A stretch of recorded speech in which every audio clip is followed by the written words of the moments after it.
Well, hello there, magic monsters. Welcome to the stream. I was trying to get. Oh, we have Inception going on. I was trying to get Restream and OBS working to where I could invite folks on if they wanted to come on and talk while doing my work. But that, I don't know, I couldn't figure it out. Are there 80 streams? Oh man.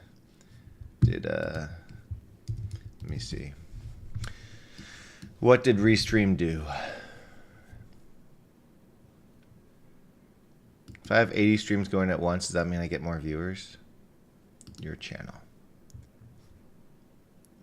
Okay, I've got, yeah. What's going on? I've got an upcoming live stream that's not real. This one's not real.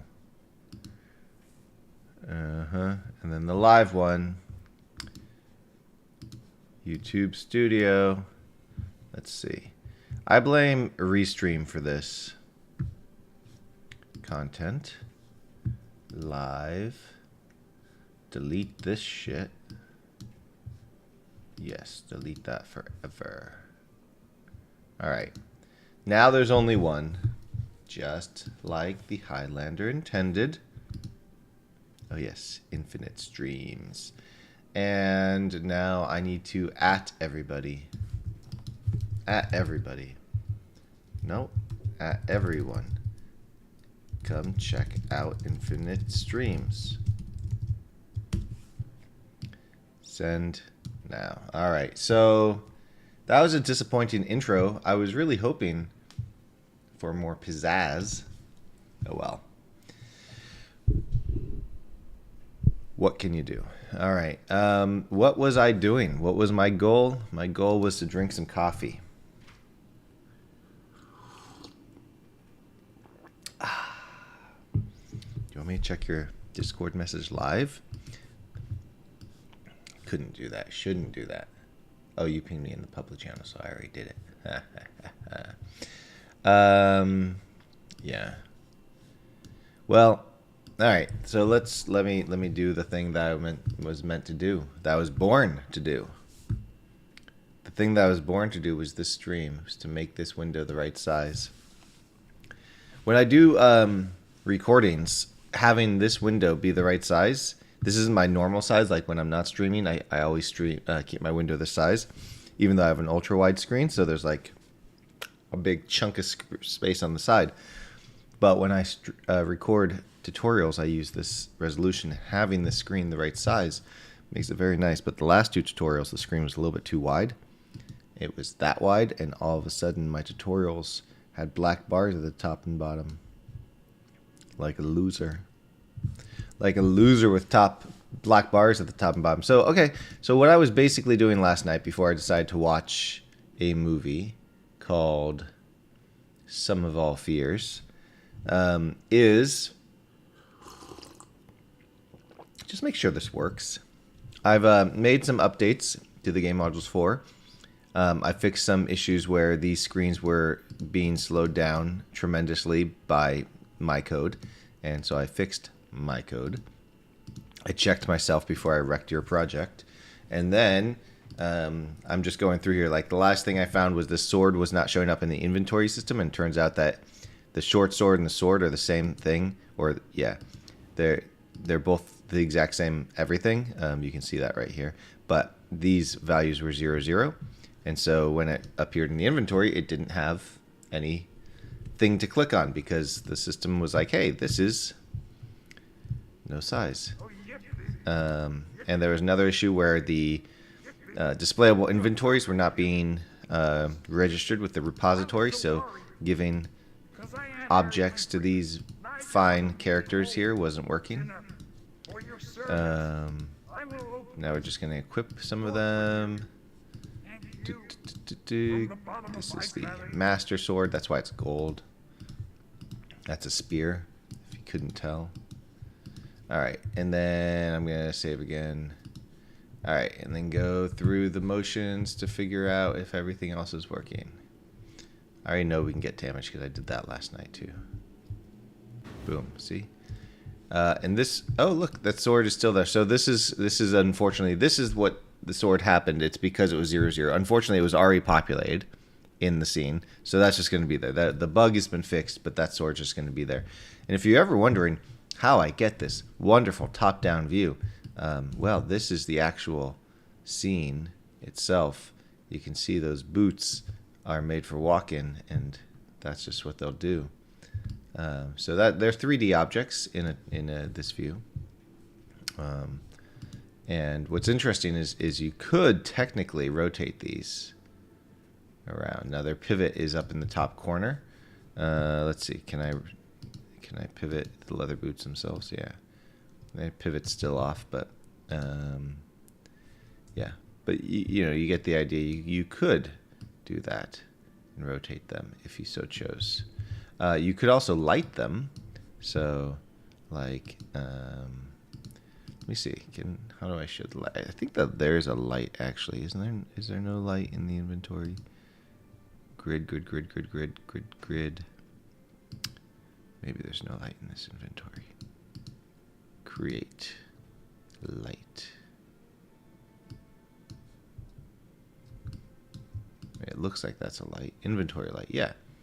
That is the light. Yeah, so you can do your own light in Legends of the Stones. When I was working on that a little bit ago, it was you could change the lighting to match the scene, which is always fun. It's not working here. I think I just don't have these in the right layer or something. Let me see. Oh, well, this wouldn't. That would be real time matters. Just do everything for now. Nope. Yeah, I don't know why it's not. I don't know. I'm not gonna fix that live. It's not an issue. It's not a bug. It's just I don't think I set it up. Anyways, so we'll close out of that. Let's go talk to this old man. Well done. Well done. The final quest. All right. So we're gonna choose. Oh, look at that. Okay, that's something. What is that? What's going on here? Attempting to get an object with a null UID. Quest readout. Whatever could it be?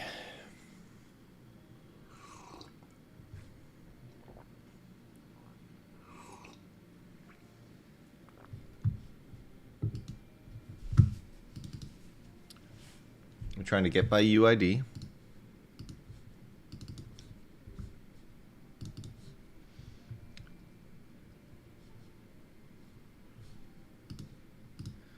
Pause it here. We're going to play again, and we'll isolate this.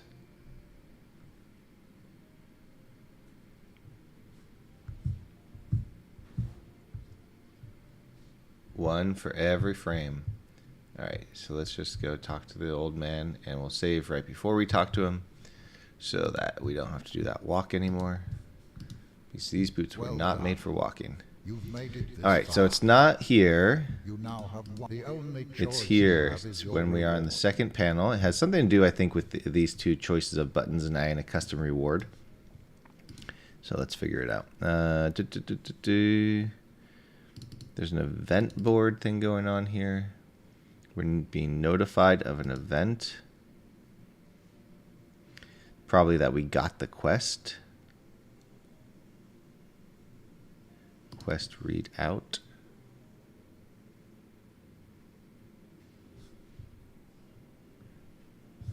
All right, so this is the quest readout is, I believe, this panel, if I'm not mistaken. Yeah, so you can see these two quests here. So this is a bug with my readout. So you can see these two quests here, and they have information about them, but they've succeeded, etc. And now the new quest You've made it this far. The only is showing up, is your reward. And it's also saying the quest was completed successfully, so that's not true. So let's go to the readout. Let's look at that code. What's the first part? Readouts. Okay, debug quest readouts. Receive quest event. All right, let's figure out what's going on here. Wrong one. Let me quit out of this one and load the right writer as well. Otherwise, I'll keep doing that forever and ever. Receive quest event, blah, blah, blah. Quest event says create UI spot for the quest event. New spot is that spot we saw. Set up. Okay. 27. Quest read out. 16. Update text. All right. Just need to remember what the heck this was supposed to do. All right. So this, we saw the text and it did seem to be working actually. So let's just do a debug log here. Debug.log. And we're going to look for game quest owner. Owner is null. And let that autofill. And debug.log game ID is null. Is just going to be the game ID. And then debug.log game quest is null. Thank you. That should be fine. Let's do it again. Can you imagine having a code on tape? Like punch hole tape or cards?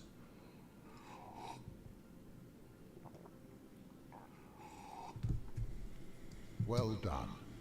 You've made it this. The only choice you have is your reward. And the only...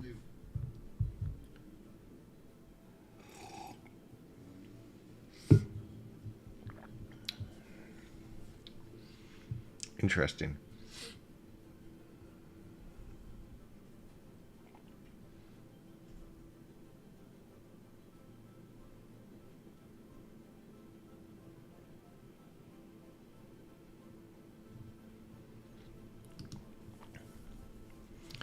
So the event board is pushing an event, game quest, quest step.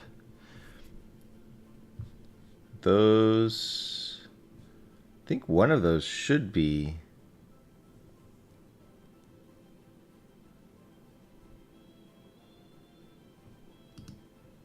not empty. Unless it's just saying this quest started, but then I guess that's maybe an object that's being passed actually. All right, so game quest owner is null.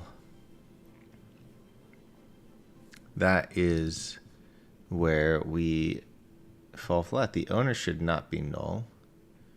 Game quest on quest readout. All right, let me look into quest readout. Quest read out. Nope. Where did I call it? Quest output clone. So it's on these. Let's see. Quest readouts. Quest. All right. So I guess if the quest is null, but it's weird because it wasn't null before, unless those are the other two.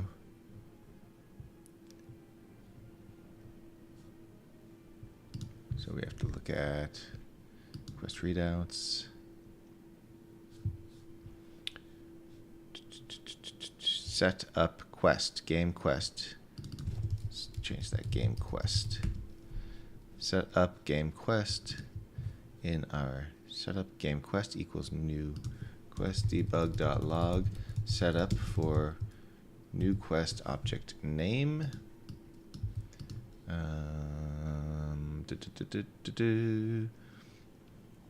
And debug.log update, update text for game quest object name.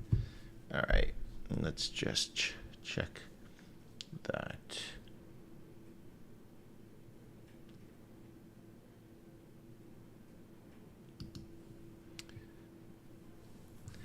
This is probably one of those silly things, you know.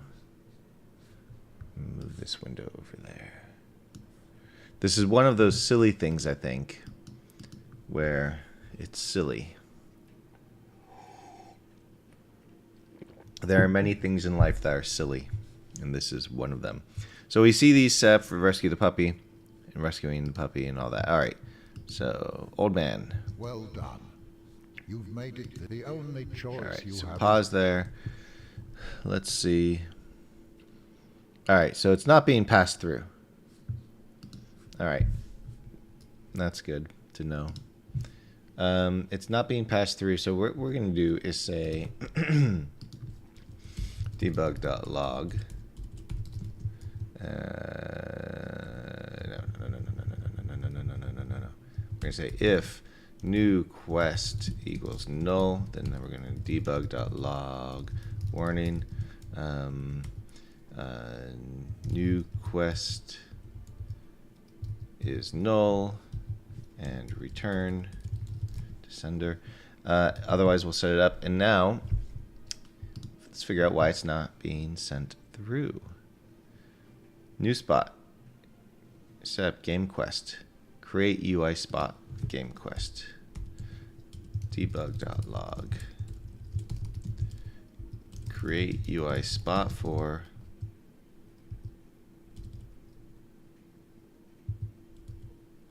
give it to me. There we go. See, I spent more time waiting for it to pop up than actually typing would have taken. All right. So for each UI spot, blah, blah, blah. For each quest.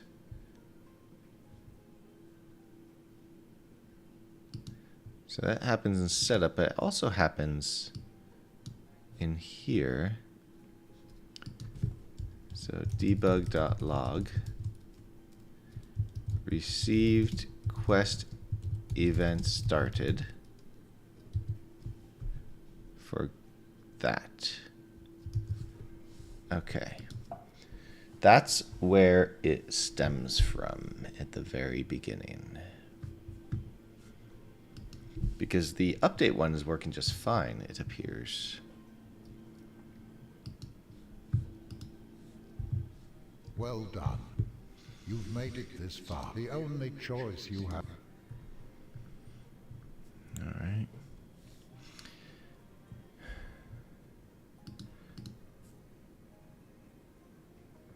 Could not find an item of type. This is probably where it is. I should have seen that earlier.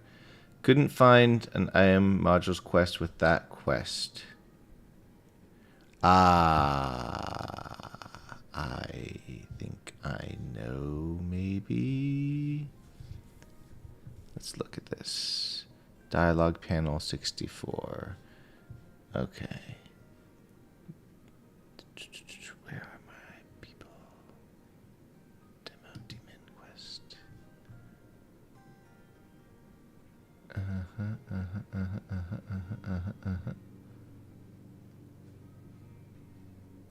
Defeat the demo demon.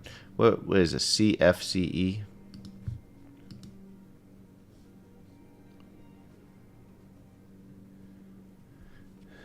Do I not show the UIDs up here? I should show the. Why don't I show the UIDs? Why aren't I showing the UIDs?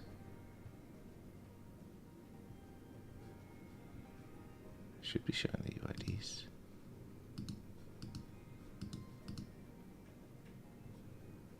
Do I not show the UIDs on any of them? Oh no, this should be something I need to fix, I suppose. Yeah, I should be showing the UIDs. Let's see. Go to file. Item object. What is this? Stat drawer. Is this the right one?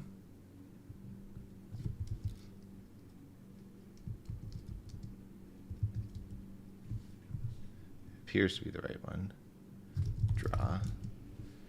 Update object name. Remove missing stats. Draw. Header. Draw link to docs. Draw header title. And then do the stuff. do we not draw? We don't draw the UID anymore.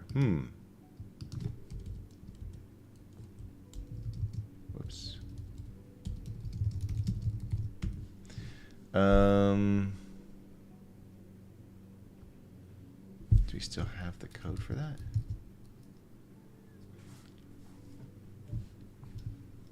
Oh.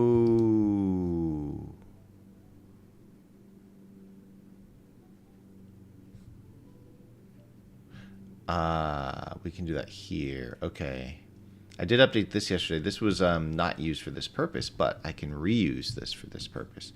So what we're going to do is say if the value is not true, means it's not a duplicate, then we're going to just have a thing that says a thing.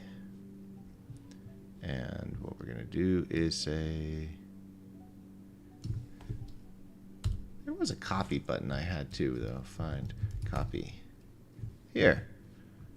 Here. This one. Show header. Why isn't this...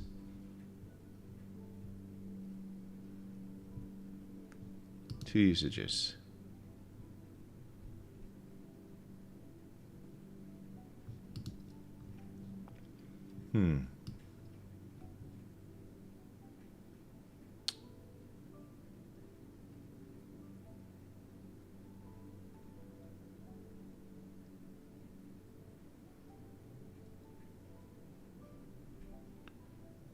Interesting.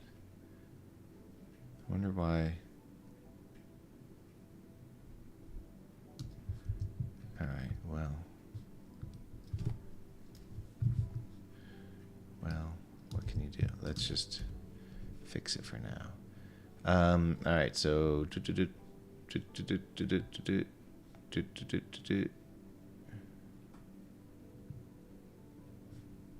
where do we actually show the UID?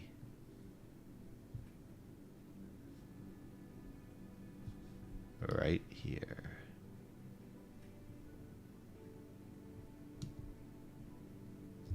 All right. Let's see. Background color, reset that. Reset color. All right. Symbol info.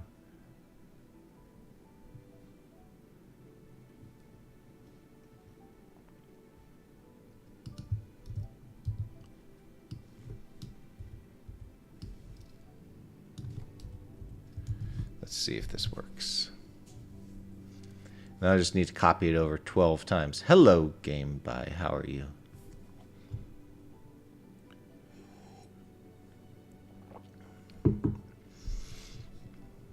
Okay, but I don't want it there. I want it higher. Check UID. Oh, this on game modules too higher. All right.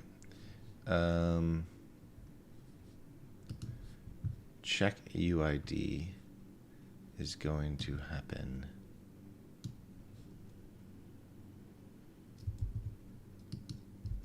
here instead.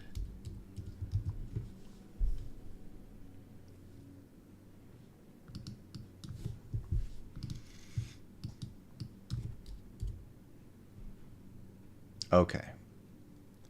That's better. Though, let's double check, because part of my whole thinking on all this is that when you're in this view, you can see the UID, but in the other view, you don't necessarily see the UID. Game modules. Stats.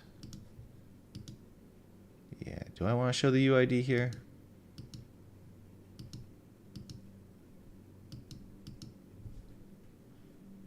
I don't know. I kind of think I don't.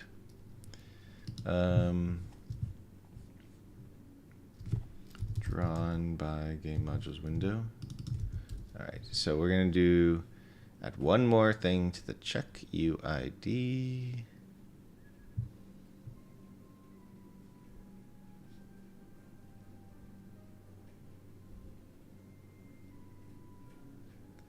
Or rather, if not drawn by game modules window, and that then this. Let's see if that does the trick.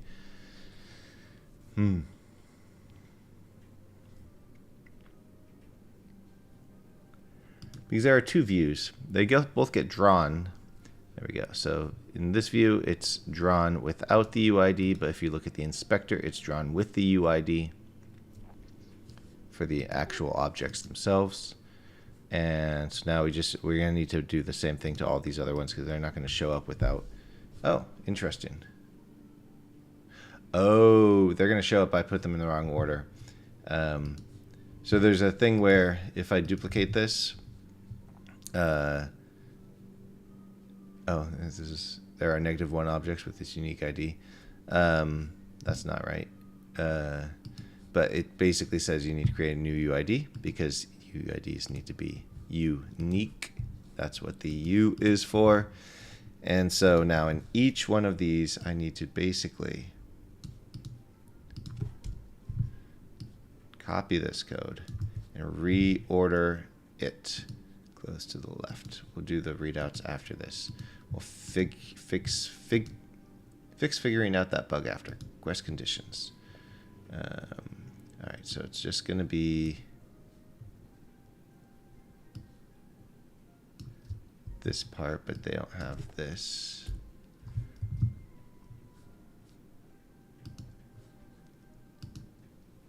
Condition drawer.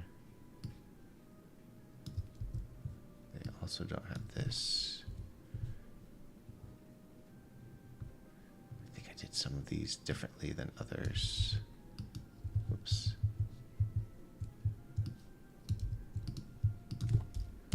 Which is a shame. Okay.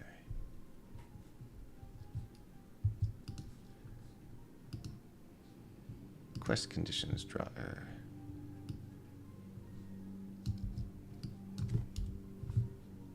Maybe it's only stats that has that. I don't know. Item object drawer. Yeah, I think it might be only stats that has that.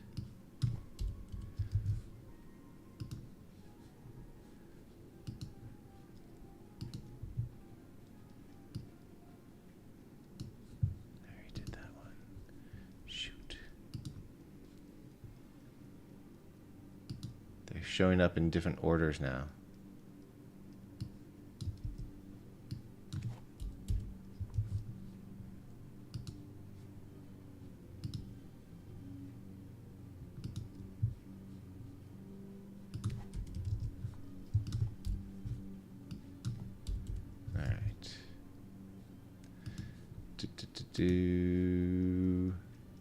Loot items drawer.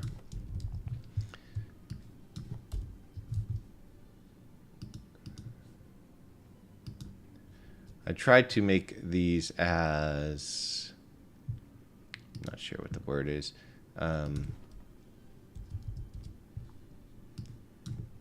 as generic as possible so that they could be reused. Hello. There are simple bugs to solve. My UID just isn't showing up. You know how it is. You know how it is when your UID doesn't show up, right? Just trying to get these in the right order, all of these things. I'm pretty sure I'm gonna miss some,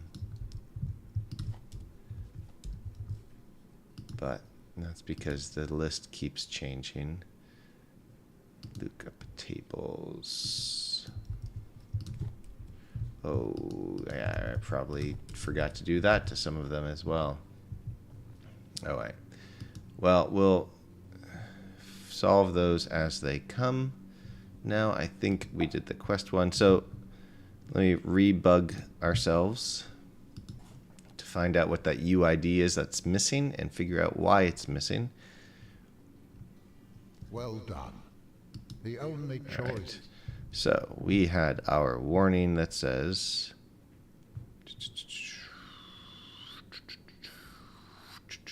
could not find quest with UID E29. Let's look at our quests. Quests. This one. E29 1B. Well, that is the UID, so it could not find a quest, an item of type quest with UID that. Interesting. Why would it not be able to find that?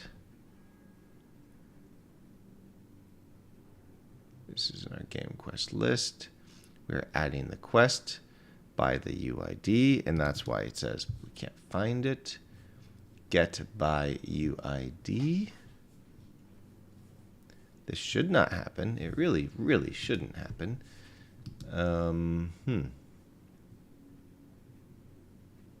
But it did. So if we look at our repository of quests, wherever I put it, quest repository. Yep, look at that. There are only 2 quests. Nope, there are 3 quests. What's the deal up here versus down there? What is that deal?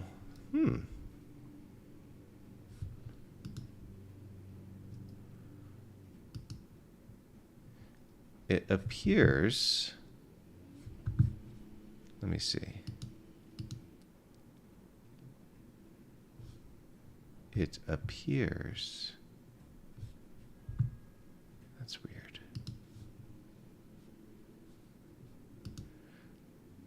So in the full inspector, it's showing up, but in the other, it's not. That's very... All right, let's see. Quest repository editor. Draw. Oh, do I not do draw in this one? Show buttons.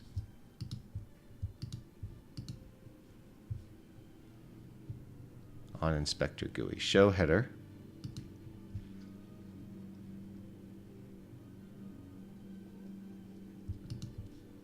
Show header copy.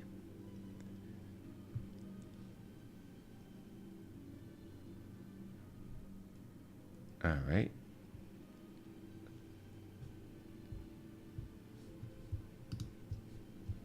And then show list of objects. So this is going to get a list of quests list to show. This object scriptable objects. Now I have to remember how this gets populated.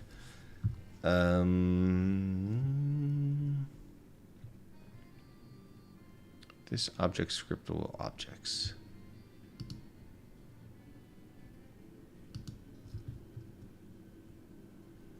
Scriptable objects.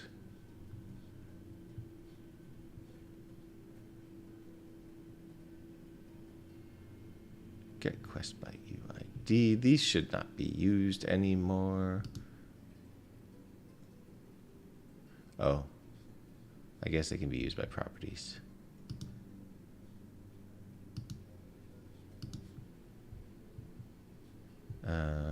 Populate list. This is the thing. So debug.log populating quest repository. All right. When is this supposed to happen? On validate. On enable and on validate. Which is exactly where I thought it would. So when I just look at it, it should populate. What's weird is it's showing it here but not here, and that's a little perplexing. So let's figure that out, because it appears to be populating. So let's look at the editor. When we look at our see, on validate populate list.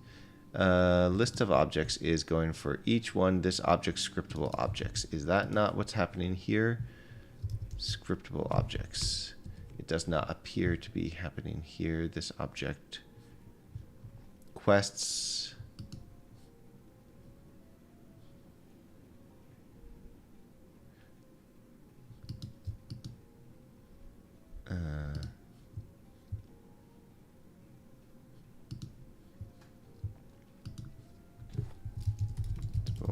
objects. Scriptable objects is this new list. What do we do in the other repository? Stats repository editor. Show list of objects. We do the same thing. All right.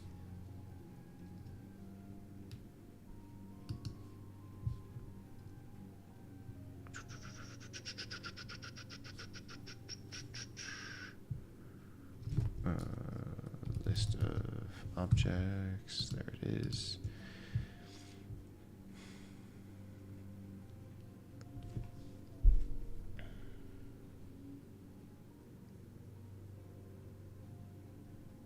This could be made smaller. Well, that's interesting too. Show condition. This should be show row. We'll just make it show row.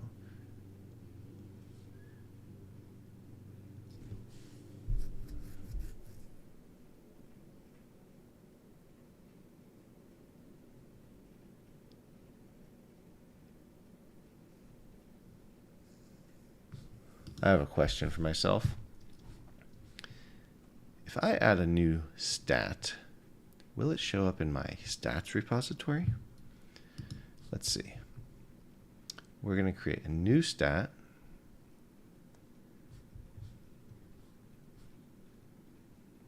And so we're going to game modules, stats, create, test, test, test. And it's going to be an armor skills. Create that.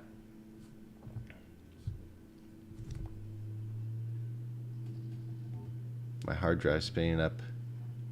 There we go. That was my hard drive's fault, not the game module, I believe. All right, so now we have test, test, test. It's an armor skills. Let's go to our stats repository. Inspect that. Make sure we do the armor skills test, test, test. So this is showing up. All right, delete that. Let's go to our quests then. Create a new quest. Game modules, quests. Create, test, test, test. Type of quest. Okay, game modules done. Quest is done, and quest repository is showing up down there, but not up here. Interesting. All right, well, I will tell you one thing I've noticed is that I apparently never finished this because we also have these to show up here, and we didn't. What I'm concerned about, though, the one thing that not concerned necessarily, but show list of objects essentially gets this scriptable objects on the stat editor, and on this it does the exact same thing here, but apparently there's only two of those. Count, let's just show count, and that is, I'm not sure why.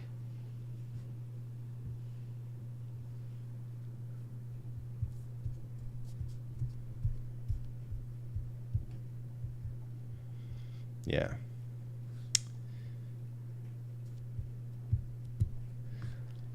Is it because I'm doing a variant? Let me see. That is one difference, right? Where's my repositories? Prefabs. Quest repository. If I bring in the regular quest repository, what do I get? Nope. Same deal. That's so weird. That's so weird. That is so weird. All right, let's figure out how scriptable objects is populated then. That's in the generic repository. So it doesn't really show me. Let's see. Try add item by UID. Try item object by object name.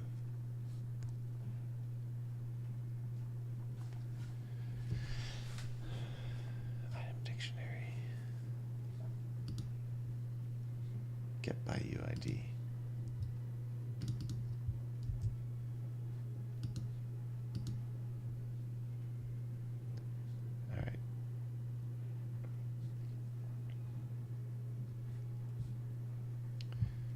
Alright, that's different. Alright, so it's not there. Maybe it's here.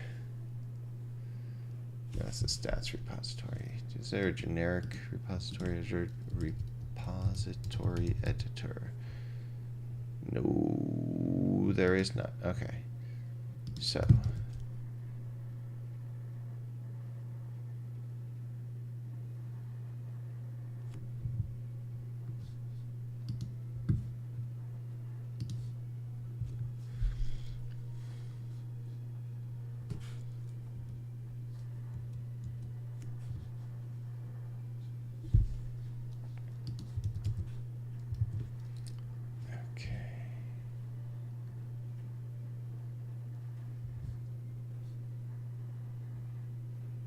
Populate list. Let's look at this then. So the strange thing here is that none of these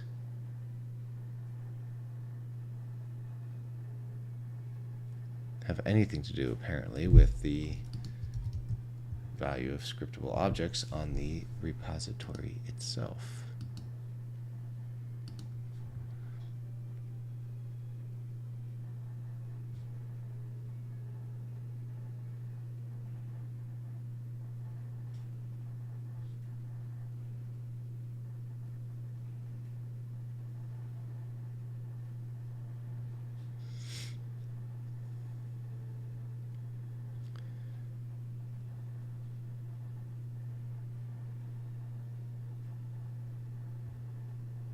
So where the hell does this get populated?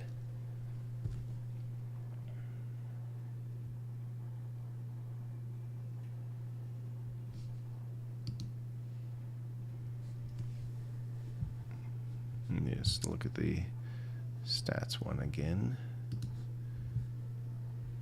We have a whole lot, 49 objects. 49 objects. Hmm.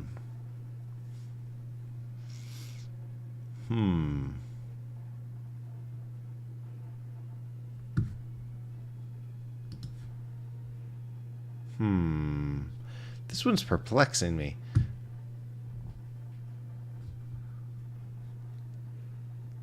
Mostly because I have no idea. I can't figure out where this actually gets added. Let me see. Stats. Repository. Maybe it gets added in the other ones.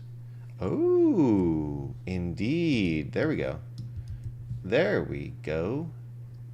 And I probably just never found it because I only had the 2 quests. It's weird though because I've been playing this demo game for a while. And I think I've gone through this at that point. But let's see. Okay, so stats repository, quest repository.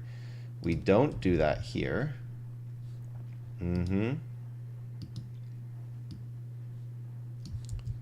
I see.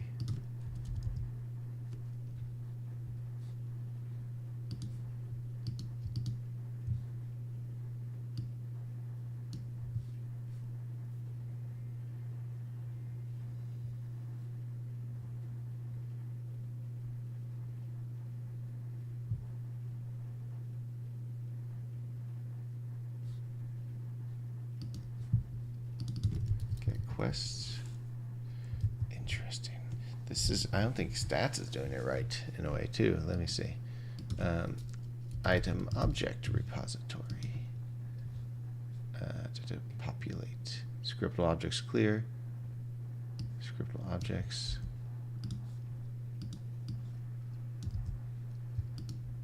Interesting. This goes deep. I swear. I don't know why I didn't see this earlier. I guess it never just came about it? I don't know.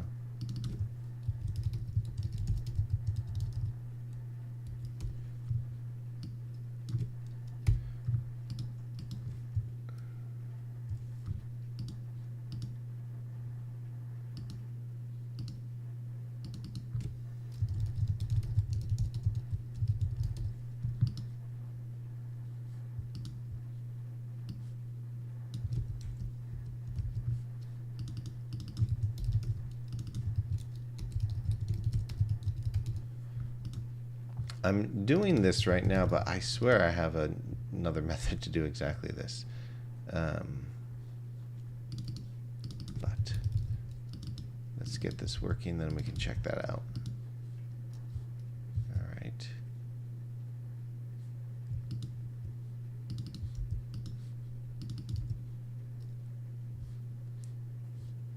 Do we not even have the utilities in our using statement? I guess not. Look at that. Game modules, utilities. Get. This is where it should be. Interesting.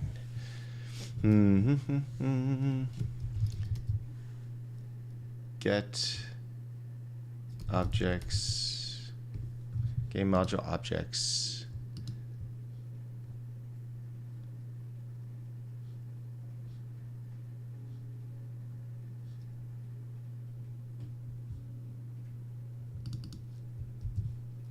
All right, so let's fix this rather than. Let's fix it and do it right. All right, so this is supposed to be that of type quest. And yes, we want to. Because it's only going to happen in the editor, and it's on validate and on enable. So when you click it, or when the editor starts up, that's when it's going to do this, or the play mode starts. So this is what we should actually be doing with all of them.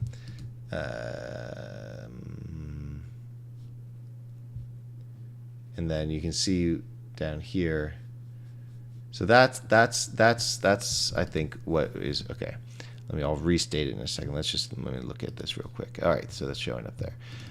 So I think what I actually did at some point was made this better for quests, but I forgot that this exists. This whole scriptable objects thing exists, and I'm duplicating quests and scriptable objects. So there's a little bit of redundancy here going on. So I'm going to fix that. I think scriptable objects is the right way because it's generic for all of them, and then specifics beyond that.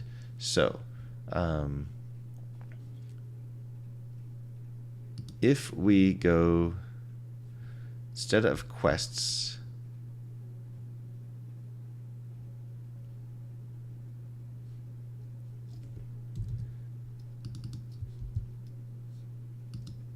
in fact, let's just see what happens if I comment this all out. Scriptable objects. Where are all my bugs? Is that the only place? That was the only place. And it's going to cache that here. So I could do that, or I could do, yeah, that type still has to be there. Quest objects of type.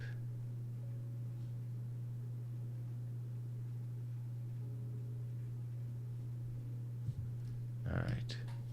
So this is the new way of doing it. This is the better way of doing it. So if I go to my item objects repository,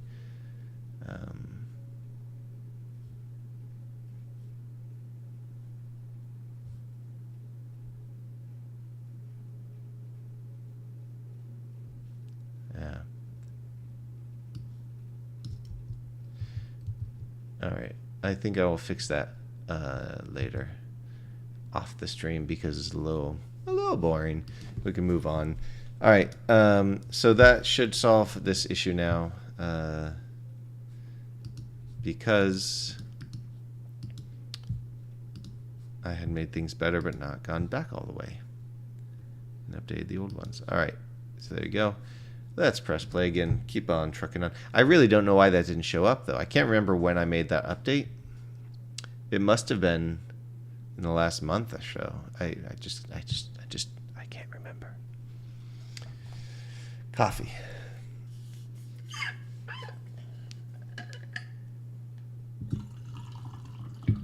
It's been a few days of very hot weather here, by the way. Like 110 degree Fahrenheit, which is very hot in real weather as well. What's 110 in C? 110 F in C is 40 something. 43.33333. Yes, it's hot. And I actually don't mind it so much. It does get very hot in the middle of the day, so I guess you don't go for a run. Well done. But It is done. there we go. All right. I shall await your But return. the nights are just like going to bed, and it's 82 at 1 a.m. Whew. I just need my friends to come up. Next weekend, one is coming up and hanging out with me and my other friend who lives up here. All right. We're going to just go through these motions. We will go attack this guy. Ouch, that hurt. Ouch, that hurt. Ouch, that hurt. Oh no, I'm dying. That's annoying. They fall through the ground. Why does it fall through the ground? It doesn't always fall through the ground. That's just an annoyance of mine. Oh, I should probably load the other scene. Let me load the other scene. Dungeon.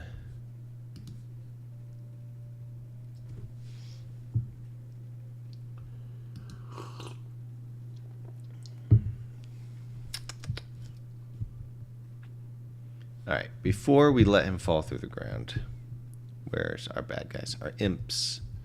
So, he's got a collider on him. And the ground has a collider on it, right? But it falls through this collider.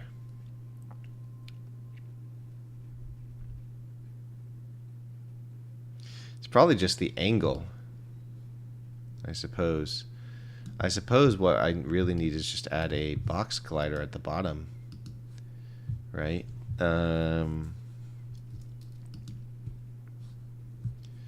Looks like I got something here.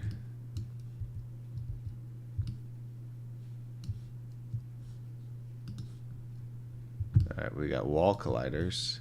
Let me make this a floor collider.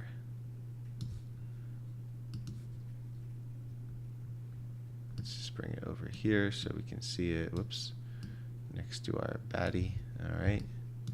Baddie McBad guy. Alright. And then we will make it huge. The biggest ever. Guaranteed. There's no floor collider bigger than this one. But we need to make it not that big.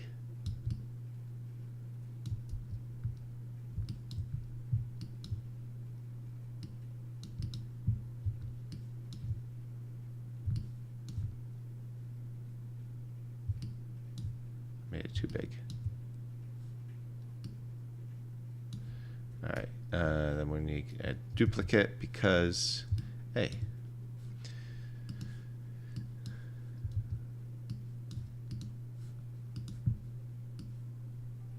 Alright, this duplicate. Let's go down lower. Because there's two bad guys here. That will also fall through the floor. And last one, bring it up, make it smaller. Because the big boss is right here. And will also fall through the floor for the same damn reason. So that should solve that. And that is above that. Okay. Let's press play again.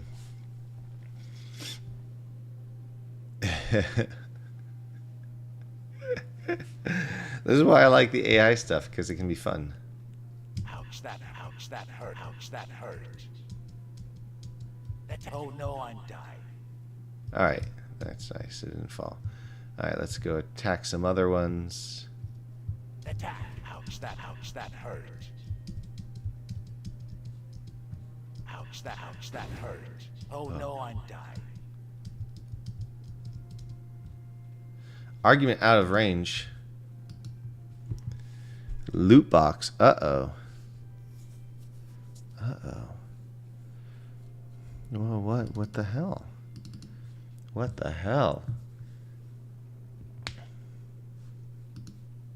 Alright, let's stop it there.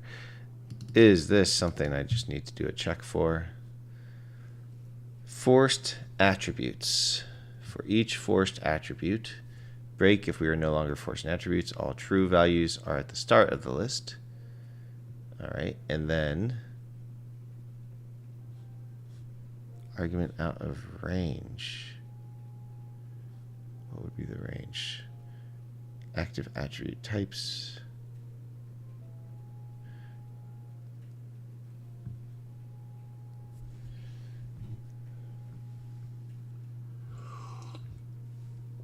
All right, so what are we doing here? Method for adding forced attributes to the loot box.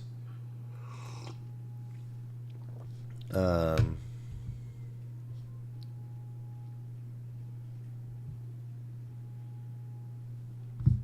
if we look at the imp,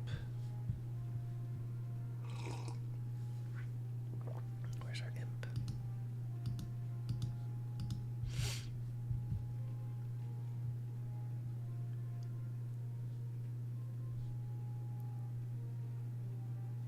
This is their death loot. Imp.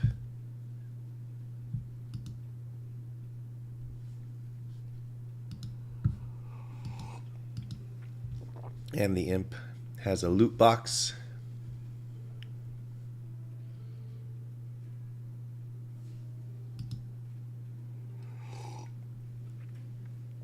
And these are the things that might be. Everything but the Master Sword, and there could be two things. Oh, look at that.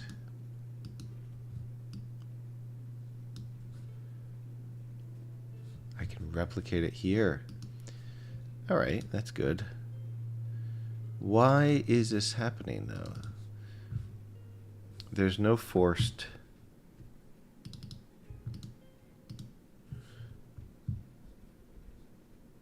attributes.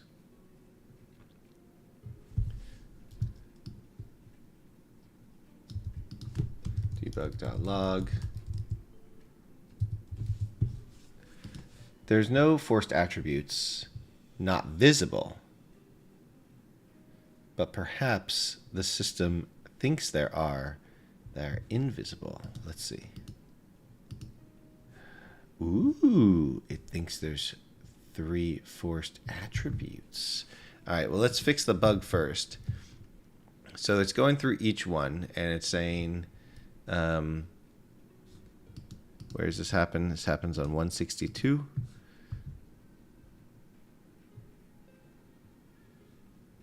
Oh, okay. And then it's expecting that there would be an active attribute type. So we're going to do a check here that says if item settings dot attribute force dot count is greater than item settings active attribute types dot count, then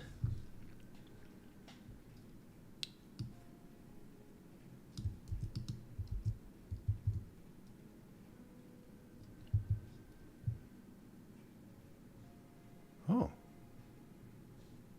that's a great debug, thanks. And just we're gonna return. We're basically gonna do nothing. Means something's up. And I blame myself, to be honest. It's my fault. I'm the one who wrote the code.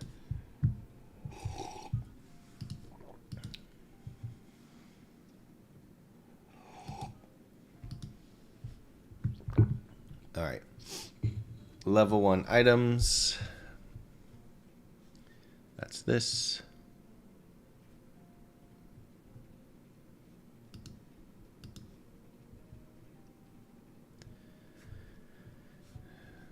And this is actually a slightly incorrect message. It's not level 1 items. We want to check the loot box.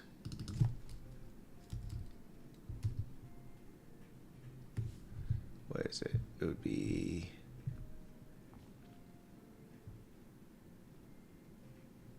if we're on the loot box, and just be object name. Okay. So I think this is basically a holdover from maybe when I was updating this code. But we'll see. So if I add these, no attributes are available.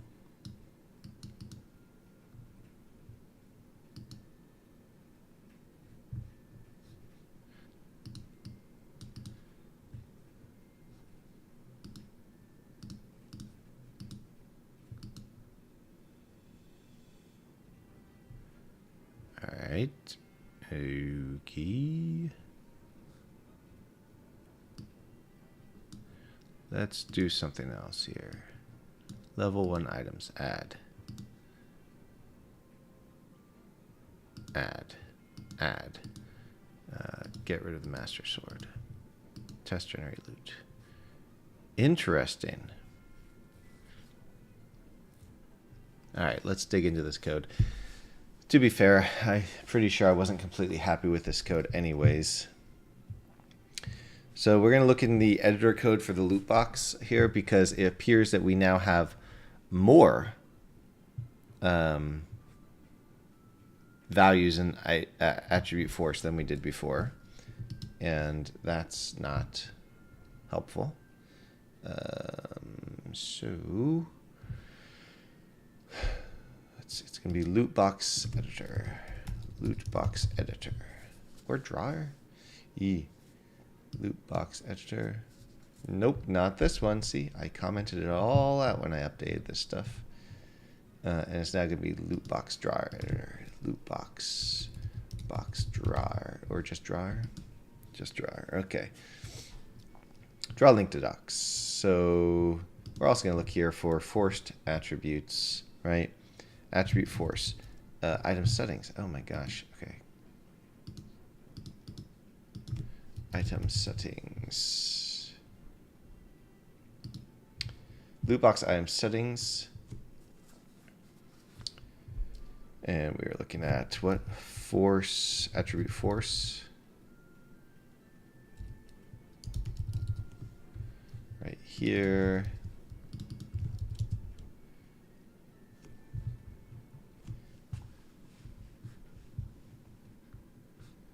Set attribute types.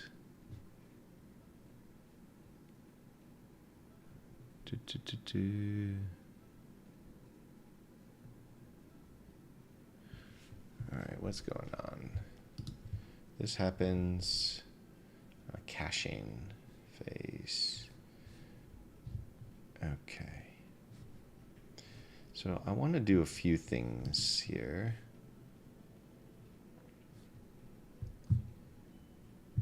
First, I want to confirm I understand what attribute force means. So this is going to be, if we have attributes here, let's say prefix. I'm not sure why this is saying none are available. And suffix.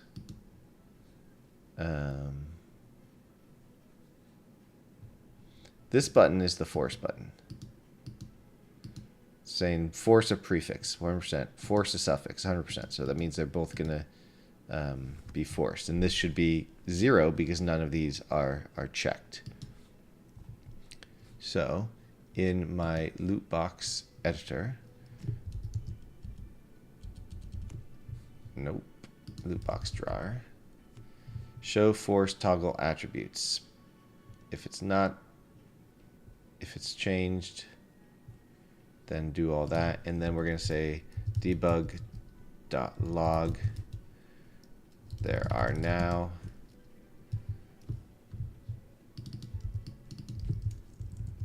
.count forced attributes.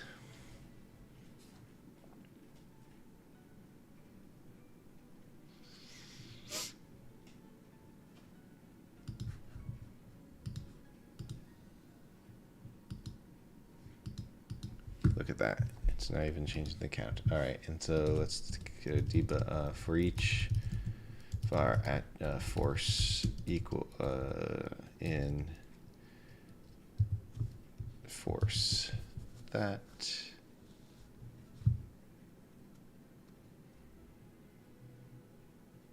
No. Oh.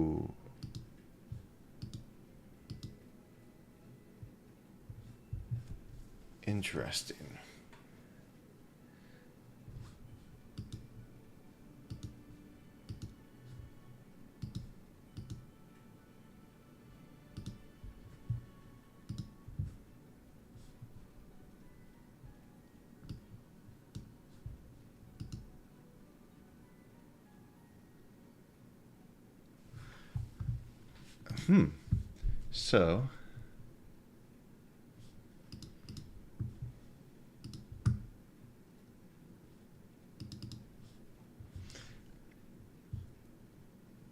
So this part, in a way, actually isn't needed, because what we're looking at is just whether it's true or false. So if the number is more, we break right here. If it's false, so we should be breaking if it's false.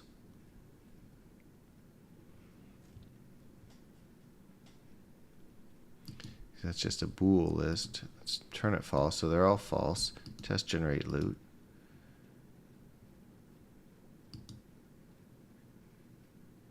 And it's working just fine. And you see sometimes it's producing or not, and sometimes it's not producing attributes.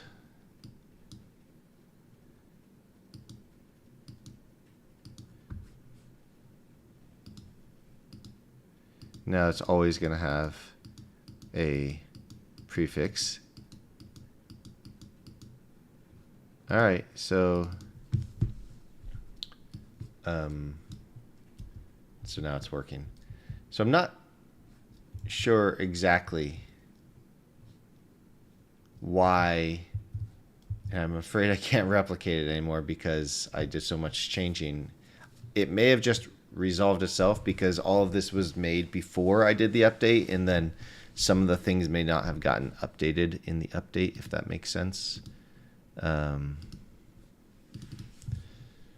That's my thinking here on it. Bees, it appears now to be working. Unless it's when I had no prefixes. I didn't have any of these settings here. So let me try something. I'm going to test generate loot. Let's delete. Test generate loot. Can we break it? No, we can't. Add. This part's confusing. No attributes are available. Add attribute types to enable attribute spawn chances. Add. Okay, let's figure this out. Because there should be spawn chances. Whoops. Spawn chances for even if there's only one. So no attributes are available. Attributes are available right here.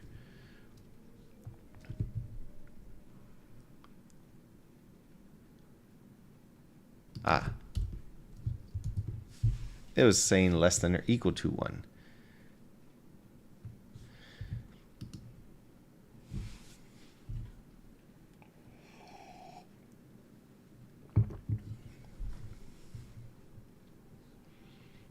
All right, so now there's a 90% chance. Bring it down to a 50% chance. Yet it appears to always be happening, isn't it? Which seems odd.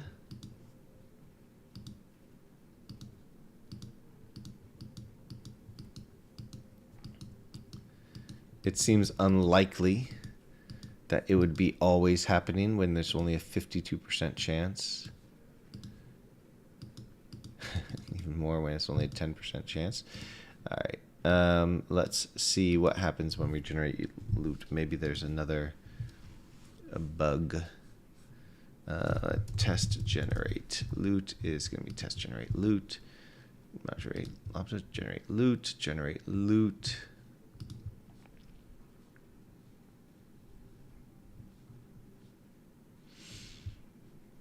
Generate items.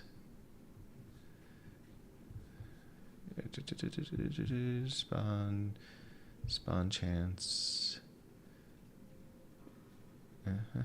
Determine the item itself and create the object and any attributes. Attribute list. Generate attributes. Create a new. Add forced. Add random.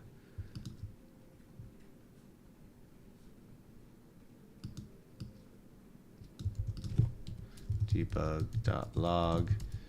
Add forced attributes. And we'll just pass in the count.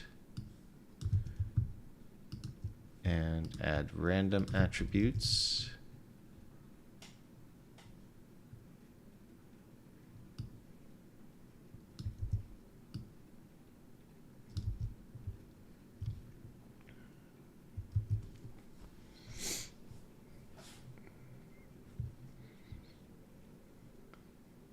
So I'll make sure it's not actually forcing it when it's not supposed to be forcing it.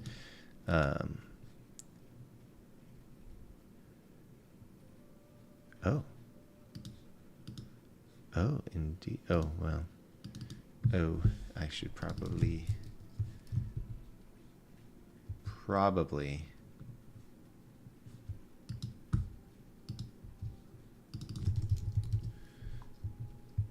change that just to make sure.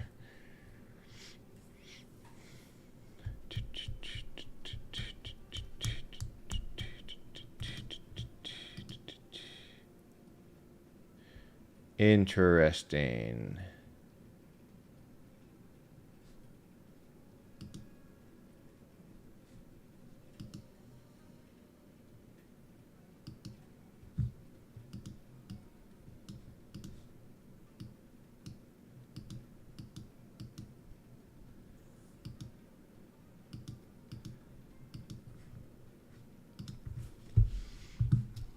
Interesting. What the heck is going on here?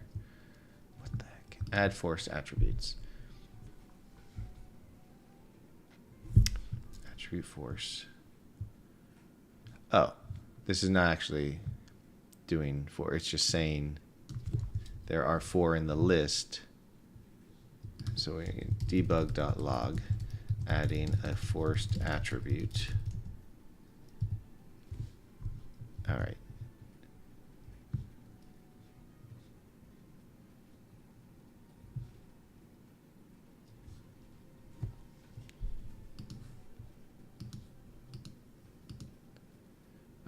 Right. Okay. So that's good. Let's just force one and check to make sure. I need a force attribute prefix. Okay, good. All right. Next, then, it's happening here. New attribute order count. It's going to be 2. 1 because we were forcing, so it's going to be 2.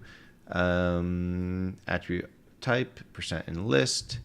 Let's look at that. Debug.log index I % in list is the % in list. I think it should say 54 and 10. I think that's how it works. These are being randomized, so it could be suffix first too.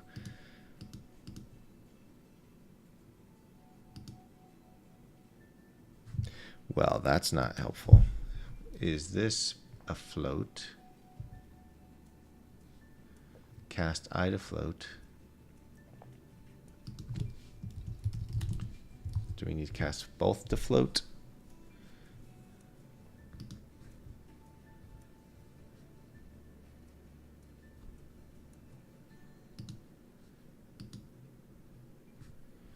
Whoa.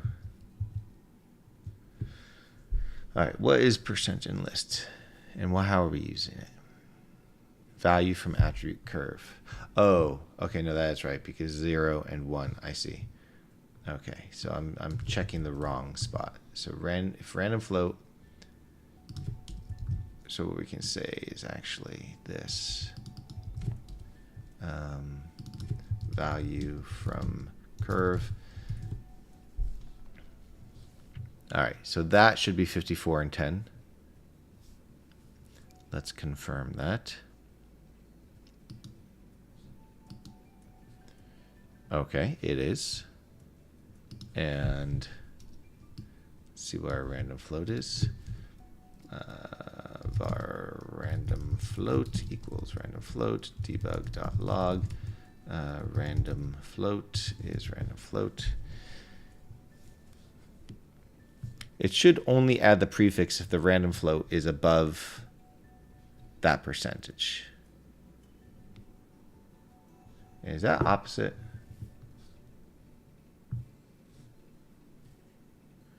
Because if the random floats, I think that might be wrong actually. Let's think about that in a second. All right. Random float, 0.22, 0.17. So random float seems to be working.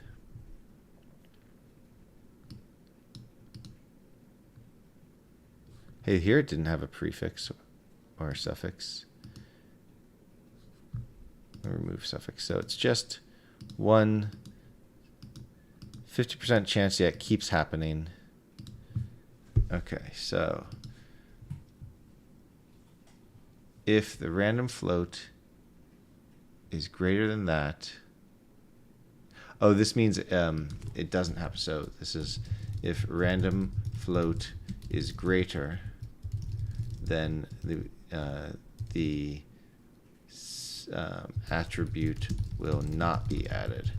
I see. And then if we're stopping after the first failure, then we just return. Otherwise, we continue and move to the next. All right. So we're going to temporarily say this. And when debug.log was not successful,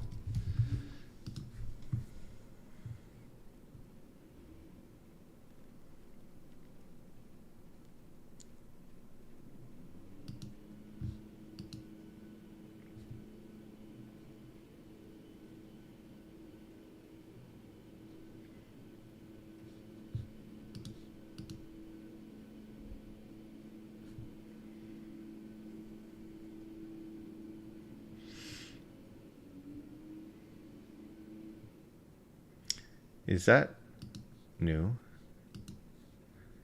Not a number. Is this new? It was saying it before, right?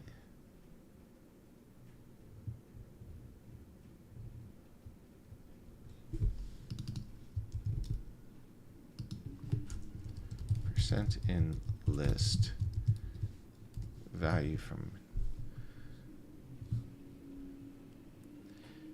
not a numbers are weird.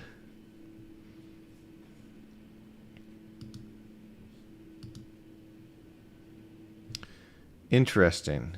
Now it's saying the percent in list is not a number. If I add suffix,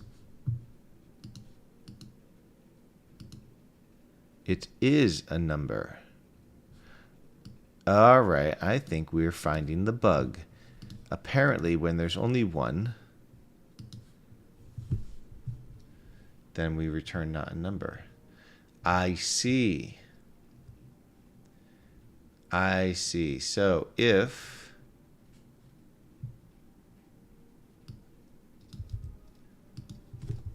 that equals 1, then we're going to return 0. Otherwise, we're going to return that. Because apparently it can't do division by 0, which makes sense. So test generate loot. Ah, there we go.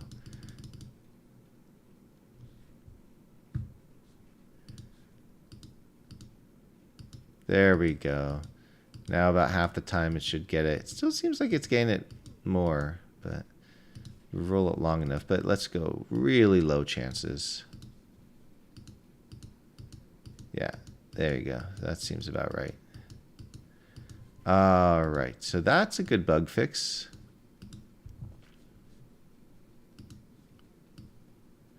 Okay, so we'll keep that really low for this. We'll keep that the way it is. All right, good. Let me remove my debugs. And that was a good bug fix, everybody.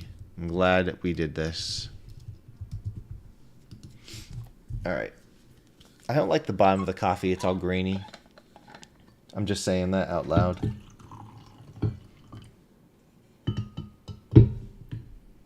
The air conditioner just turned on, which is weird because my air conditioner is set to like 82 or 83 or something. Which means it's hot outside. Already. Alright. Let's kill some imps.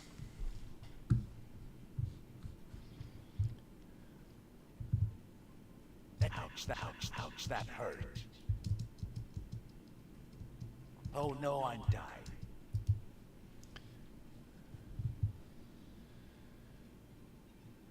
Ouch, that hurt. Ouch, that hurt. Oh no, I'm dying. Really, I would expect some of these to actually give me some loot here.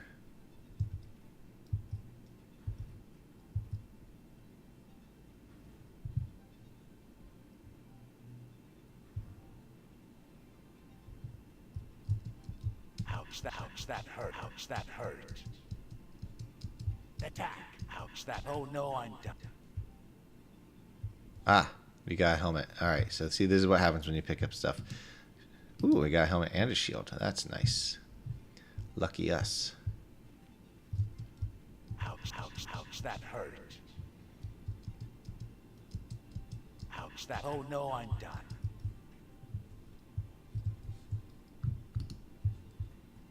More loot. Guess you just weren't lucky from the first ones. I am the demo demon. You shall not pass. Although, let's be honest, you're probably going to defeat me fairly easily. Yep. Ouch. Ouch. I killed one of me. Ouch. Ouch. Oh, you got me. I'm gonna be dead. Dead, I tell you, dead. Because you killed me until I was dead. Yep. Pick up the demo demon. Go through this magic portal. Talk to the guy. Congratulations. You have completed the demo for the game modules. We did it. 4. You should probably join the Discord for questions and conversation. And check the support docs linked from infinitypbr.com. Yep. Did you guys notice this this right here has additional stuff like hours and minutes past midnight and hours until midnight and other things, because game time has also been updated for V4 of game modules and has new properties and methods to do interesting things, such as computing the number of hours until midnight by hours dot partial hours, and then you can also print it out as hours and minutes in a human readable format. Isn't that cool? Yeah. All right, so that is that. I could quickly run through it once more, I guess, just to confirm that works start to finish. Probably should do that, so let me quickly do that. We're going to start with a new title screen, and we're going to go from the very, very beginning. All right. New game. Adventures, Let's go! All right. Adventures, gonna my middle name. Are you Give done them yet? some stuff. Are you sure about this? Make sure these can change. Everything can change. Ugh. You can tell. You can almost imagine when I created these portraits based on the AI artifacts, because these would not come out the same way anymore, because Midjourney is better. Anyways, so we'll do that. Check these out. Make sure these all work. Good stuff. Let's go! Might is 0. That doesn't seem right. Let's go! Wait a minute.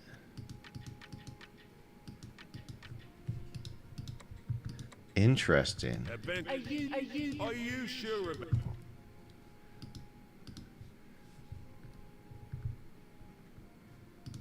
Okay, let's just remove some of these debugs while we're here too.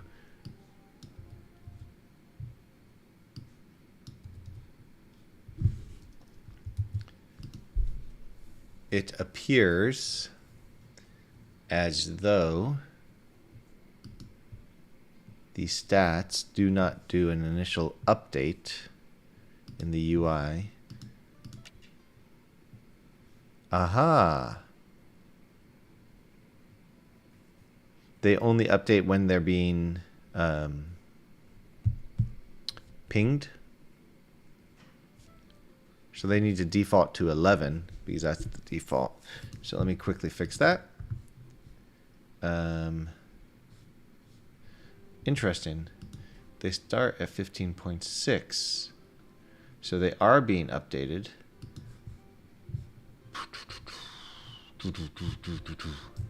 Let's find them. Stat grid, stat row, graphic scaler, flavor text, stat value.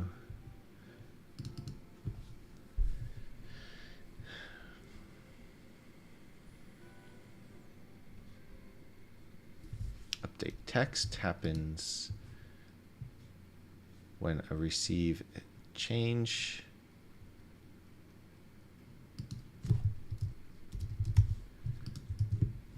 Make it recompute because it's receiving a change, but it's not recomputing it. So that could be the issue here. You have to recompute. It starts out as 0 otherwise. There you go. That was it. So, oh, and what's this? Stat gold is attempting to post blackboard. The owner is null.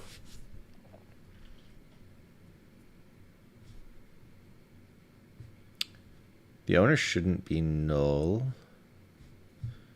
The owner is game data.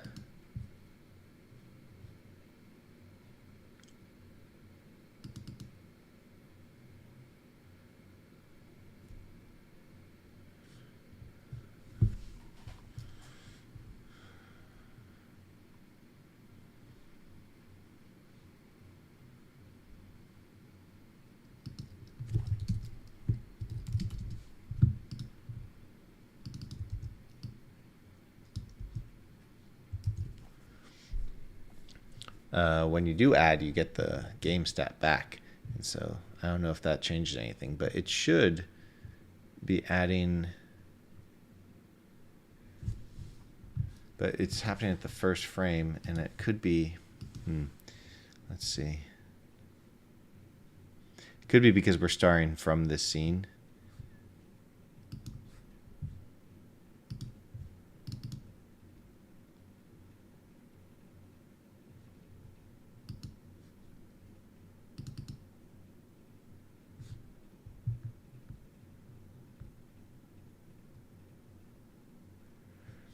Oh, okay. So that's a warning, and this is a very different thing.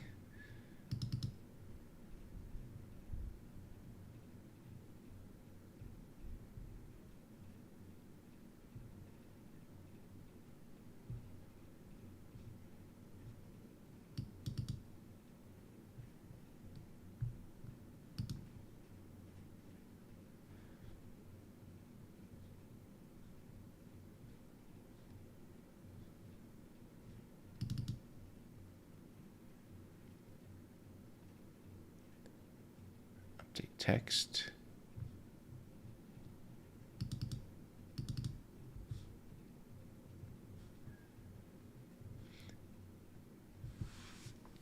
Is it owner?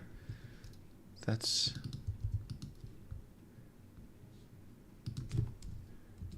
debug.log.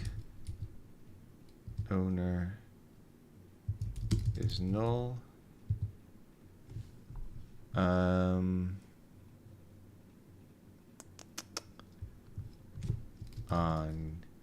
game stat game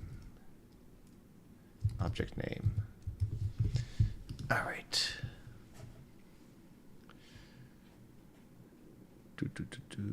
I did change the start actions. There are many ways to do start actions, but I did change it in the game object, but I didn't think it would affect this. Okay, let's see.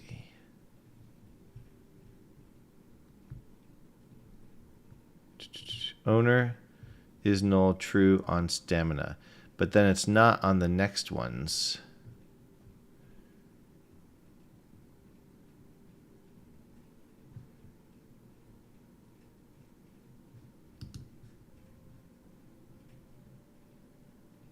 And then it has stamina here too.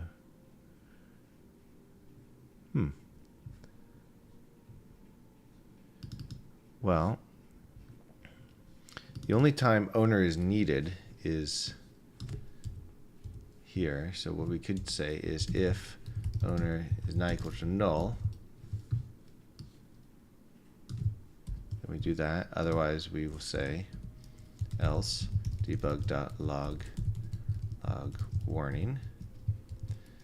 Owner was null on game stat object name,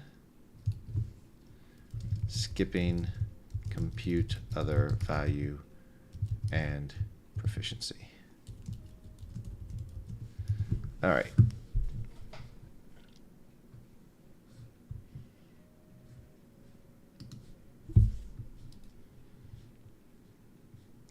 But we will need to say other value, other proficiency.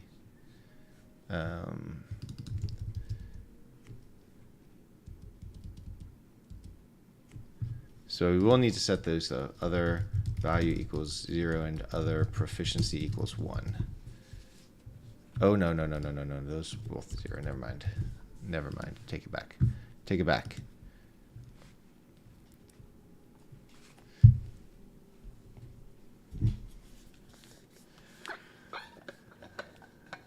Do you know how many games on this game shelf I have never played? Too many. Too many, I tell you. Let me see. Do expansions count for this little exercise? I think I crashed Unity, by the way. Because I updated this code in play mode, and for some reason, some versions of Unity crash like that. So there's 1, 2, 3,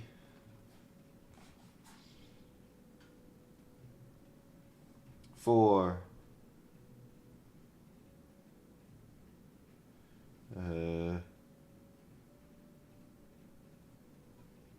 5, 6, 7, 8, 9, 10, 11,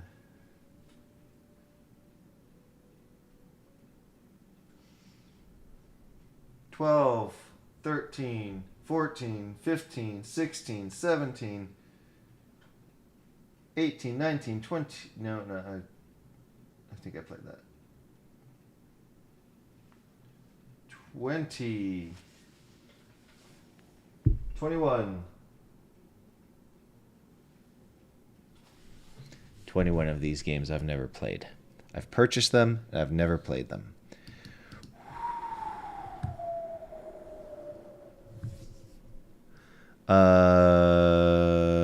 Still got a thing.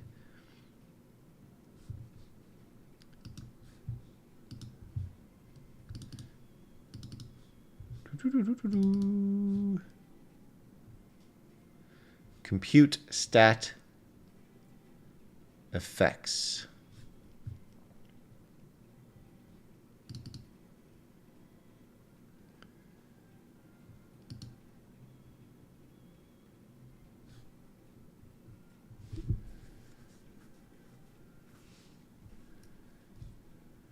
But we need owner for that.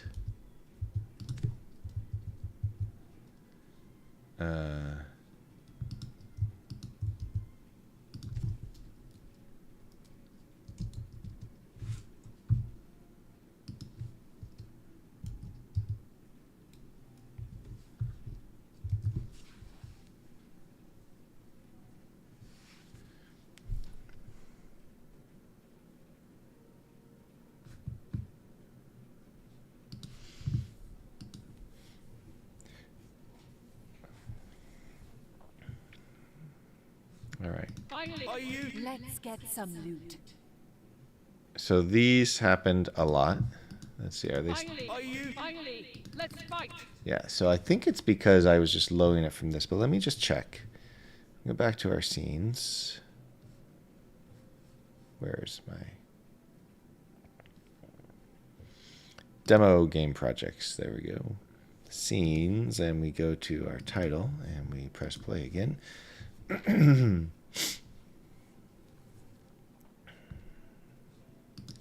And we do a new game. It's still happening. All right. So I think it's because I updated that to say final stat, but it wasn't yet fully populated. It needs to wait one frame. So rather than waiting one frame, I'll just let it go because it starts out at these values, and the values are essentially correct. So Seems like Finally, I'll join. Yeah. If that's what you want. obvious. Sure. I'll join. If that's what you want. all right. So let's make sure we can do all this. I could press debug start, but I'm gonna go through the motions. Obvious. I've been waiting for this. All right. Sure. I'll join. Seems like we'll have some fun. Finally, let's fight. Begin your adventure. All right. I just give myself some gold. Well, huh? See That what you worked. did there. Okay. Well, see ya later. Get poisoned, get haste, get healed. All right. Hello, goody goblin drops. Hurry. We'll do this. We'll do that. Oh, yippee. Got the loot. Yippee. Get some loot here. Obvious. I've been waiting for this. Yes, you have. Equip some loot. Sure. I'll join. If that's what you want. All right. Escape removes those. Can we get damaged? Yes, we can.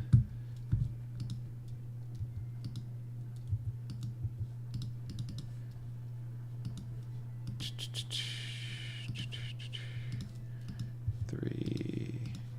Pass things. Oh, already equipped something. That's Finally, fine. let's fight. All right. And so far, so good. Well done. The only chit is done. All I shall await right. your return. Okay, I'm ready. That's out. Oh, Got some stuff. That's great. that's out. Ouch, that hurt. Oh no, I'm... Taking some damage as I run through this. Oh. Oh.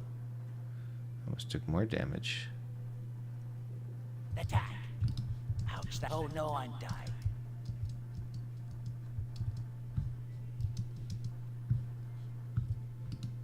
This time we're getting lots of loot. Ouch, that hurt. Our fourth player is dead. Oh no, I'm dying.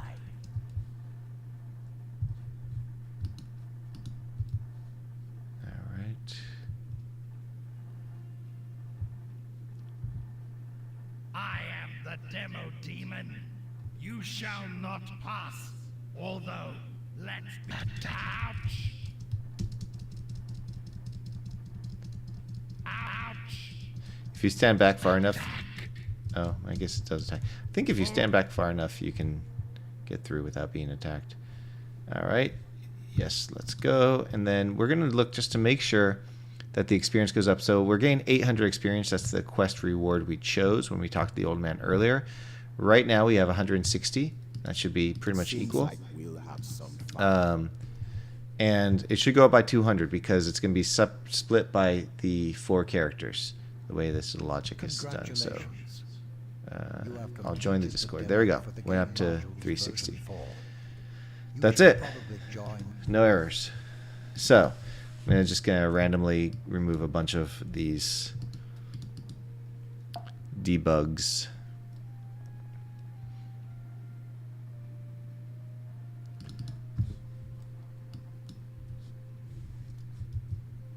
Did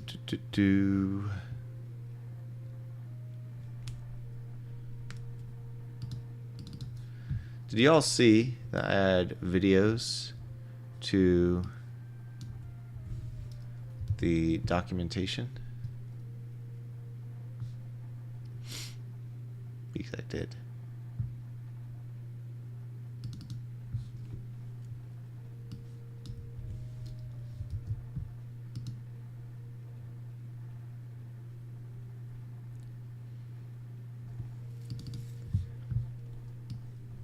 And did you all know that on the 27th, Infinity PBR is going to be featured in a Humble bundle on the 27th this week?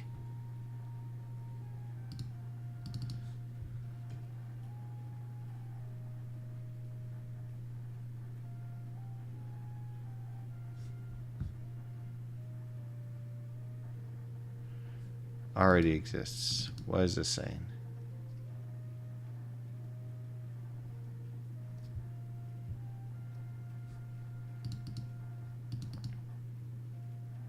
I think it's because I deleted other stuff.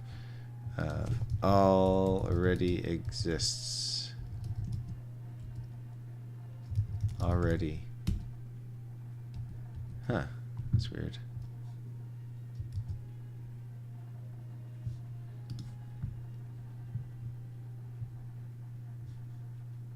I will keep that there. I will keep those there.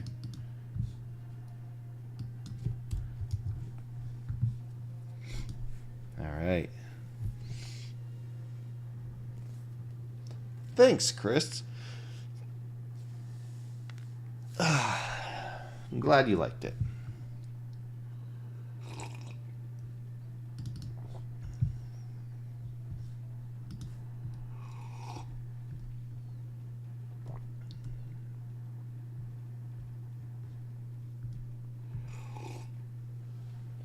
All right, now, since I changed stuff and I don't want to mess myself up, I have to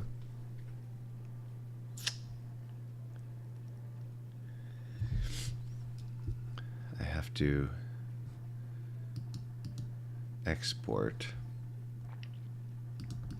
this, but I am not going to export everything. What am I exporting? I'm not going to export the demo scenes. Actually, let's look at the other project real quick. What do we have here? Demo game projects. Oh. That's because I'm going to move this down there. Okay, so okay. So I'm not exporting any of the other demo stuff. So no demo files. Everything else. And we're going to export this as game modules for July 22, 2023.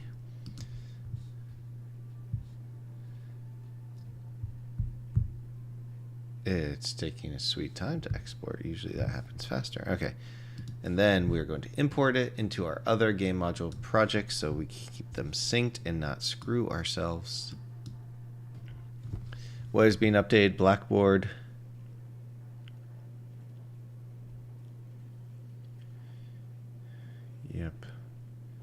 Yep. Nope. We don't want that. import. Okay. And then double check to make sure this is working as expected before I'm going to the next one. This is where I was left off on the tower defense one, where we have these. These are automatically populated. There was a video about the creation of this, and that's where I left off. That button doesn't work anymore. All right. But if we go to our scenes, I just want to make sure that actually works.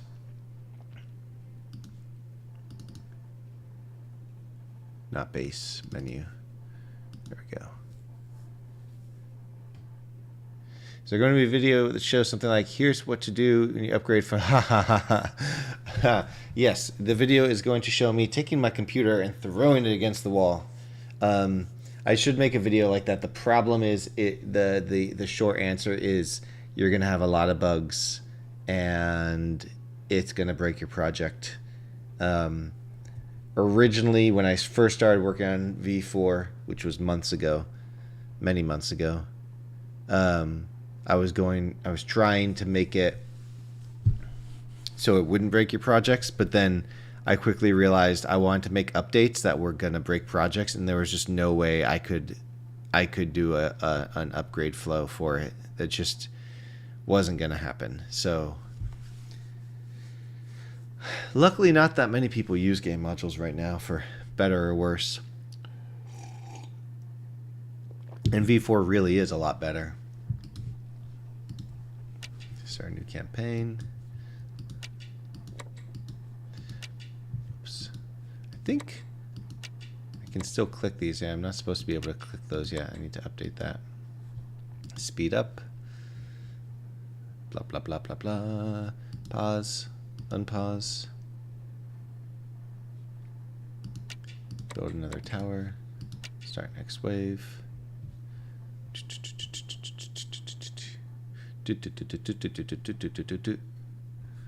Uh-oh.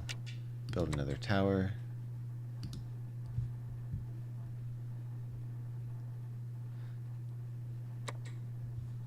And start next wave. This should be the last wave, and there should be a boom sound when the boss comes out.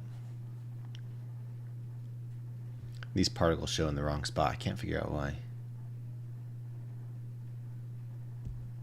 There it is. It's just, boss is just a faster moving one. But you get this, and then you go to base, which doesn't work yet. But that's where I left off. Okay, no bugs, so that's good. So let's go back to now, let's see. This one, import, custom package, open. We are not importing the generated scripts. Everything else, though, we can import.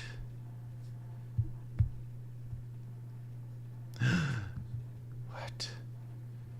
Oh, yeah. This is a item attribute. I had a bug where this one, I had the class was named attributes with an S, but I guess I never updated the name of the script itself. So that's that. You know what I'm going to do? I'm going to just delete it all. Re-import. Because this is going to be now my main project for it. For game modules. Custom package. Everything but generated scripts.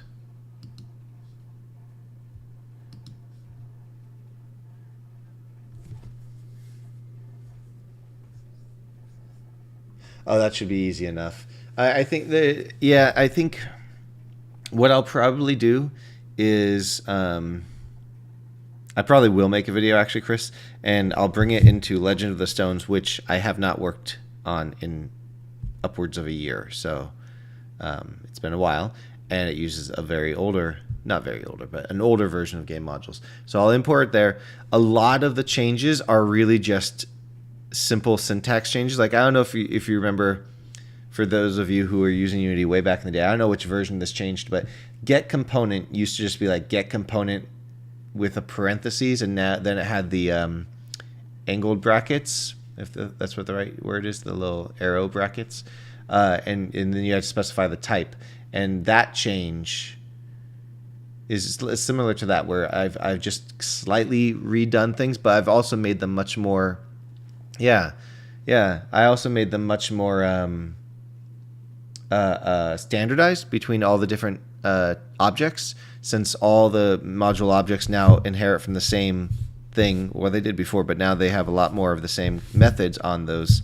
So a lot of the methods that you would expect in one are on all of them. So it's better in that regard. But I'll make some where it shows just like, oh, how quickly, it's just going through the errors and updating it, being, oh, use this method instead of that. And maybe in that process, actually, I'll update the scripting docs, if we do go to the scripting docs. Because I have this migration tips page, and that introduces the game modules actor, interfaces, like I have game ID. These are new things. No more tick except for quests. I still need to figure out if I can do quest without a tick. You don't have to worry about that if you're going from game modules actor, because it's built in, but yeah. Dictionaries got changed. So maybe I'll make a new one for these, for all the other ones too, because the dictionaries got changed a little bit. So here's the V3 code. Here's the V4 code. So it's very similar to this. This is actually a great example. Here we go. So, can I make this wider? It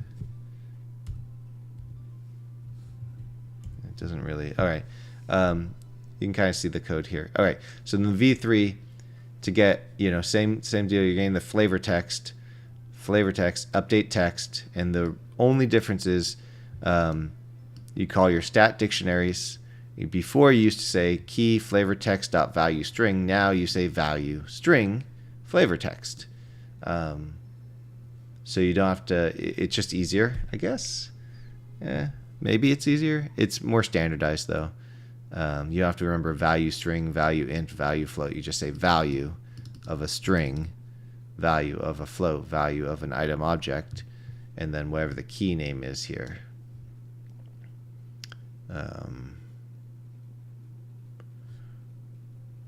Yeah, you also do it this way: key flavor text value string. So the more similar would be, you can still do key flavor text, but then instead of saying value string, you do value and then these brackets string.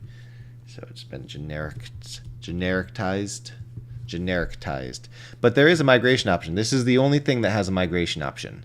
The dictionaries does have that. It's very convenient. I've used it in my demo things. It does work. It basically moves things over. The ones you have now all have one entry that's empty, so you might have to delete some, but yeah. And then repositories. Yeah, items repository is being deprecated and replaced by item object repository and item attribute repository. Yeah, so I guess I'll probably do something like that, Chris, to your point, to your suggestion. Was there one other? Let's see, we have the party-based. This is the old one, tower defense. The only other thing is making sure that any scripts I have updated that are common to all of the content gets updated too. That's where I sometimes make a mistake. If I make an update to a common script like Infinity Static or something in one project and I don't bring it over to the main project, then I can mess with people. Not on purpose and not in a good way. All right, let's see.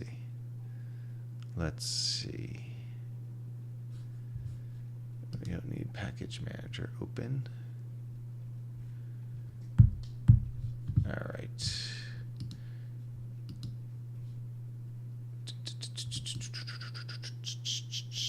Birdie's going through some growing pains. I think I've got some new animations to check out. Also, the new one, Jumper, similar growing pains. Why is it not? Okay. Import package, custom package. This one. So we're not actually going to import everything. So deselect everything right away. Not doing anything from here, but we do want these updates. See, there were some things that are being updated. So we're going to import those and make sure nothing broke.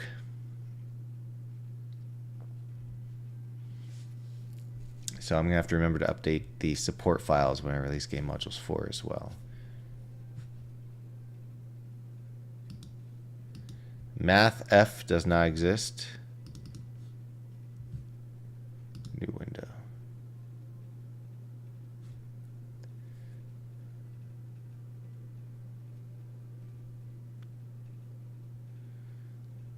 Why does Math F not exist? Where is this? We're in 2020.3. Does Math F not exist in 2020?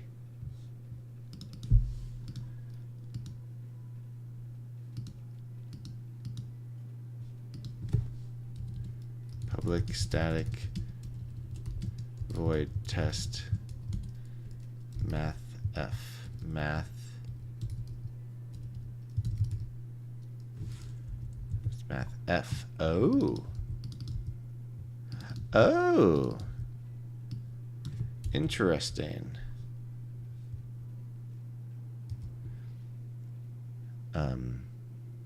You can blame the AI for that. But what's interesting is Infinity extensions. It works perfectly fine in this one. Because I'm using system math F, I guess. Interesting. Interesting. Yeah, so you can just definitely just wait a minute. All right. You can definitely blame ChatGPT for that. All right, Infinity extensions. The party base. I'm just going to update it in this last one too. Infinity extensions. It's only the 3 places.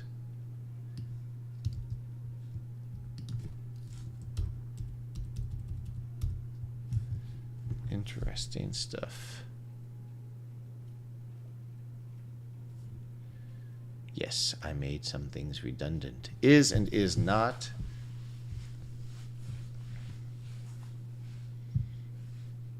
Look at that. You can say now is and is not. Have you all seen that? Yes, system.mathf is a thing. It's weird, though, that it wasn't coming up in... I wonder if it's only available in, like, 2021. Where my main projects are still delivered in 2020. Wait a minute. Import missing files. Okay. Yeah.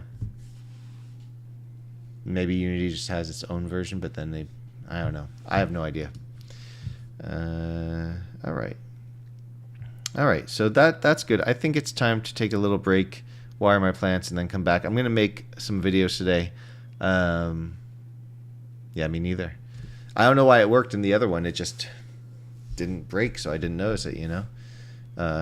So often things need to break for them to be noticed. So, yeah, I'm going to make videos. I think I need to make a conversion video where it's just some more... I need to flesh out that and also the docs on the migration. I also want to make a quick start video, basically showing how to quick start, which is, we go to, it's going to be like, oh, you've installed it, great, now you go game modules, click here, let's dock it, and then let's click on stats, and let's create some stats, and we're going to say health and health max, and we'll say money and experience and level, and we're going to make main stats and create those, and then that is an editor thing, and then here they are, and then we can say that money is just a counter, level is going to be something that we can modify, so it's a stat, health max is going to be a modifiable thing. Health is going to be a counter. Experience is going to be a counter as well. And then basically set things up this way. So basically a thing like that, and then say, oh, okay, let's create some item objects, and we can say a hammer and a nail and a wood plank and construction gear items, and create those. And now we have these here in the project,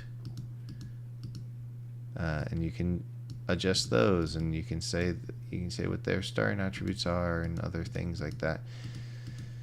And then you can say conditions.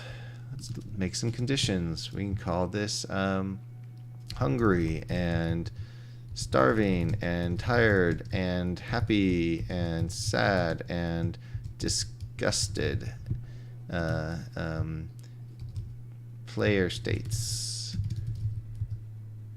And create those. And now they're all here.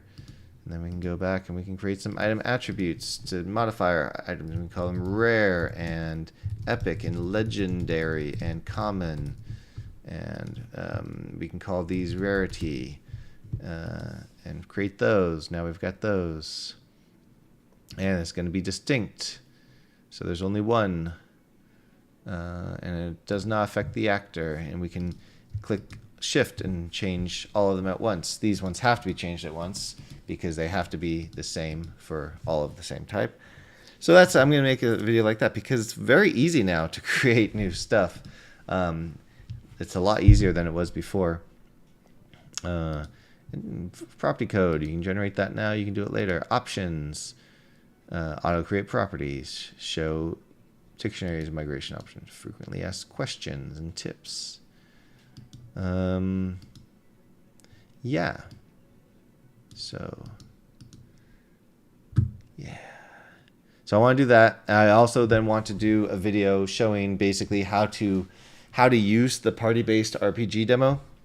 I have a strong feeling that there will be people who will get it. It's going to be free on the asset store, and it's going to say in very, very no uncertain terms, it requires game modules. But I guarantee you that somebody's going to download it and say, this sucks. It doesn't work. And you know why I know that's going to happen? Because if you go to infinitypbr.com and you go to our asset store through the affiliate link here, always appreciate that, there is a free asset. Sort by price. There's a free asset here called Monster Battle Sandbox.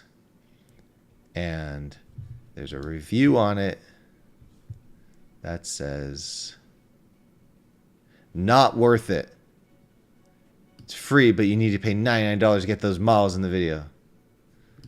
So it's technically not free. I guess there are dummies, but they do not teach you how to change it, which is very bad. If you want to edit the dummies, you are a beginner. So please, unless you have $99, do not download this stupid asset. Stupid asset.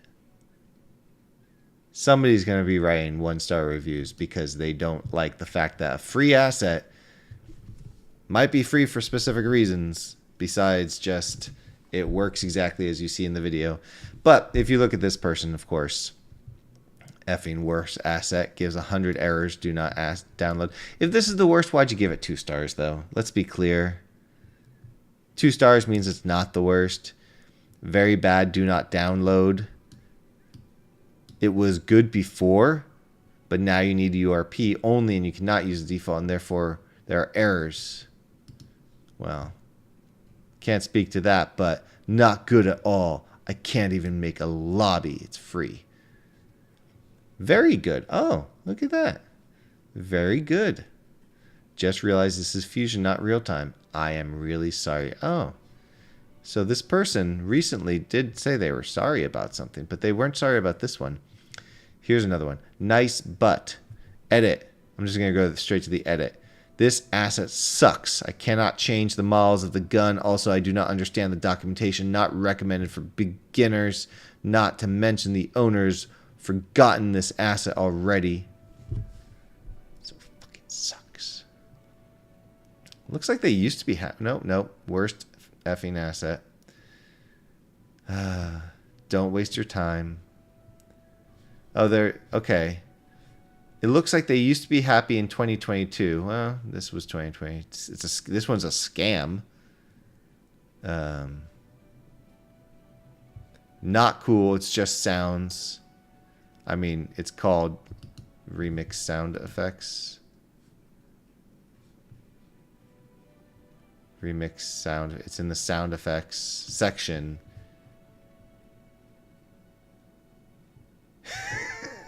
You were happy in 2022. 2022 was. It's funny, you know. Remember when people were like, "Oh, 2020 sucks." Was it 2020 that sucks, or was it 20? I think people were saying 2020 sucks because of Trump. Right? I can't remember now. And then 2021 hit and was like, "Hold my beer." And then people were like, "Oh, 2021 is the worst ever. We're all at home." And then 2022 came and we're like, "Oh, yay, this is better." And then it's like, let's start with a war in Ukraine and the inflation. And then 2023 is like, what are we going to do this year? Anyways, so this reviewer is just not happy. And there's multiple worst assets ever. And they're free. And they're willing to give one. Anyways, the point is, I just wanted to share that. Oh, and by the way, if you do use my stuff and you like it, please give me reviews and ratings. It's very difficult to get them because most people just don't write them. I get it. It takes some time. But please do that. So anyways, I'm going to make a video showing how to use that because it's very important. Not only does it require game modules, but I think I'm going to tell people, one, install game modules first, right? Actually, no. One, load up a new 2021.3 LTS version of Unity. Don't do it in a 2022 version. Not because it will break. It probably won't break, but because it might break. I don't know. So best to do it in the 2021.3 LTS. Create a brand new project, import game modules, and then import party-based RPG because this is only going to have this folder in it. It's only going to be this folder, and all of this will break. What is this? Oh, first-person movement. I need to update this. I realized... hold on. Let me finish what I was saying first. I'm only going to be delivering this in the package, so it will have shit tons of errors if you don't do it right. Somebody's going to not do it right. That guy's not going to do it right and give me a bad review.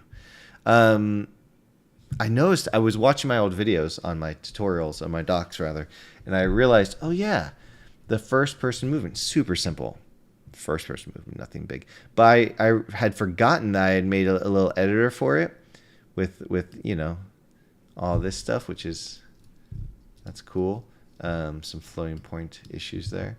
Whoops, what did I just do? Undo doesn't work, so that's a shame. I think it was -80. And all this stuff, and I was thinking,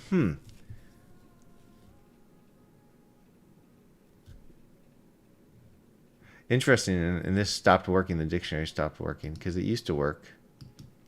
But anyways, I need to update this one. I don't think I'm going to update it for the release. Probably not going to get to it, but I wanted to update it to add things like flying, crouching. Nothing fancy, just simple. It's meant to be a very simple first-person movement. It's what I'm going to use in my own game, but decent enough. Anyways, so that's that. That's the plans. Those are all the plans. Let's see how much I can get done this weekend before the work week starts again. Ooh, the work week. It's getting interesting there. All right. Thank you for hanging out. Thank you for joining. I appreciate it. Don't forget to like and subscribe. I appreciate that too. Check out the link in the description for the Publisher of the Week and the Asset Store. There's a free asset every week. I forget to mention it most weeks. In fact, I don't know what it is this week. What is it? Let's walk through the motions here. So click the link below. Oh, Greenworks is the one. So let's click into this and see what we can get for freebies. Mountain, forest, trunks, and roots. That could come in handy. Code Greenworks. Get your gift. It's a gift. It's a $12 gift. Buy now. Let's see. So any of my personal information going to be displayed.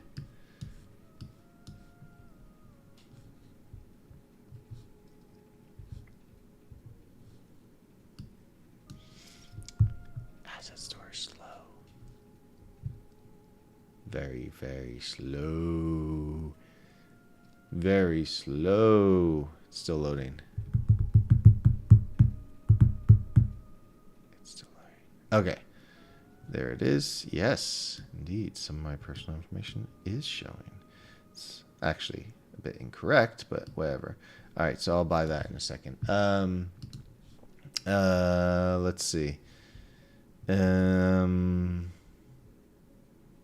Should probably update those numbers too. Yeah, so check that out. What was I gonna do? Oh yeah, I was gonna look at the other assets from our friend here on the asset store.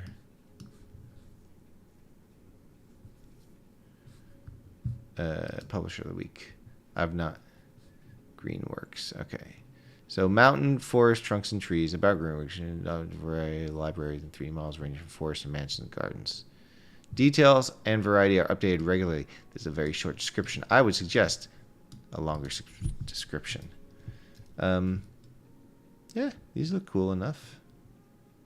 They're cheap, though. Why are they so cheap?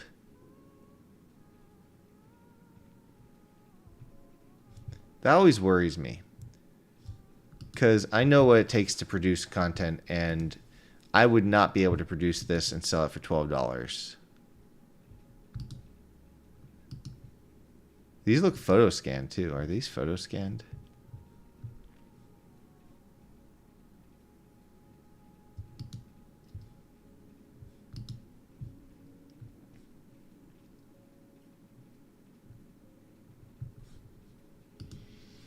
So this is the full pack of all the stuff.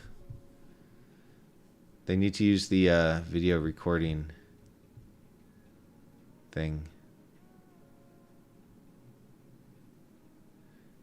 And it would be great if these didn't look different from each one. And all those visual blips weren't there. There's a screen recording thing that allows you to record actual frames so you don't get this frame rate issue that they're getting here. And I really don't like it when you see all this LOD snapping. Like, honestly, for the demo, increase the range so you don't get that. I never understand why people allow that to happen to some degree. Like, a little bit, sure, but all right, it seems fine. I like Nature Manufacture stuff better, I will say, but in the end, it's all good in the hood.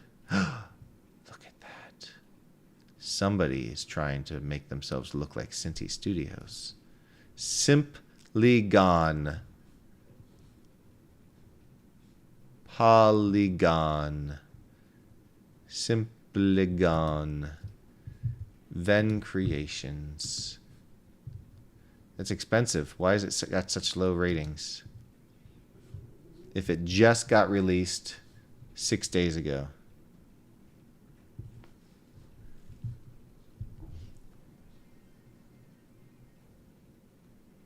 It's not ready to use in a real game. So this is I love this comment here. The polygon count is too high to be considered a low poly pack. But the thing is, this is a low poly art style. And this is a thing that I think a lot of developers, a lot of newer developers, maybe even some experienced ones don't necessarily realize. This low poly style, this facet style, does not mean it's actually low poly in terms of like the number of polygon count. We've got Cinti Studios has high poly stuff. It just means it's that low poly aesthetic. And people make that mistake. And I think a lot of beginner developers only try to use this stuff because they think that's what you use for mobile, or that's what you use for VR, and it's somehow faster. And it's not necessarily faster. I get once a month or so, somebody will say, oh, hey, I would love to use your stuff, but I'm developing for mobile. And I'm like, oh, hey, 8 years ago, my stuff worked on mobile. So it works today too. There's just all these misconceptions about polygon count. That's why I don't include the polygon count in my descriptions, because if anything, it only serves to make people think that there's too many when they're wrong, because technology gets better and the game optimization gets better. Not to mention every project is different. So if you have a million things being drawn on the screen versus 10, that's different. Anyways, it looks decent enough. Venn creation opera, top tier stuff.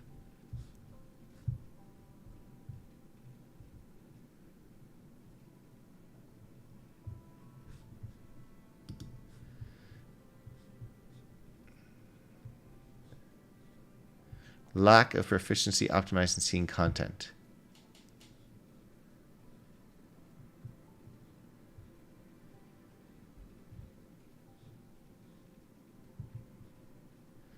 I mean, certainly there's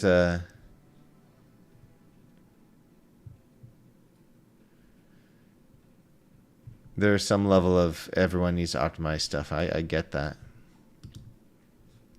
I get that. Released.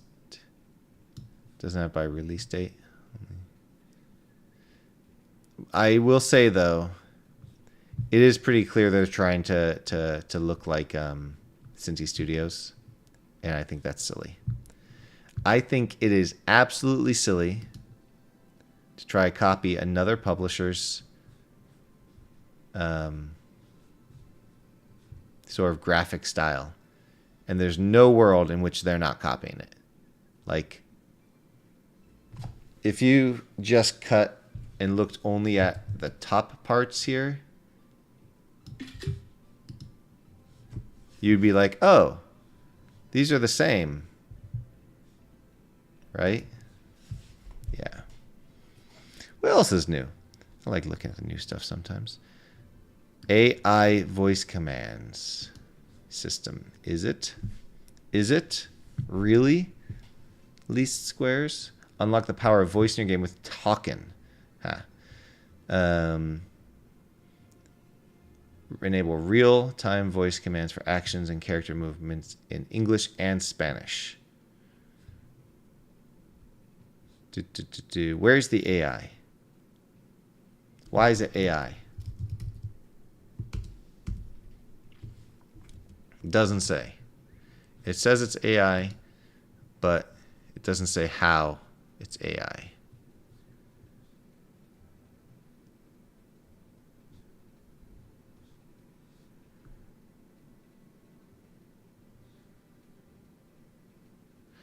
I mean, I'm assuming.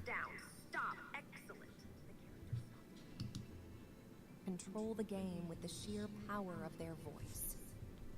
Now let's take a look at Talkin' in action. How about we try changing directions? Left? Nice. The character turned left effortlessly. Let's keep it moving. Walk. Impressive. Our character is now walking. Notice the change in speed and animation as it transitioned from standing still to walking. Did it? Walk. Impressive. Our character is now walking. Kinda. Notice the change in speed and animation as it transitioned from standing still to walking. Time to kick it up a notch. Run. Fantastic. The character is now running. The animation and speed adjustments are seamless. It's time to take this to new heights. Jump. That was an amazing leap. The character jumped so naturally. No, it didn't. Let's slow things down. Stop. Excellent. And how come it turned around? Game to the next level. It turned around without them saying turn around, right? So I don't know. That it what is this, TikTok? Anyways, maybe it works. Maybe it's AI. I don't see anywhere the AI is. It seems like the AI is just converting your text to speech, and then saying if this word was spoken. So that's a text to speech with a layer added on top, basically. Yeah. All right. What else do we got here? Modern 2D Wire. Collider's editor tool. What is this?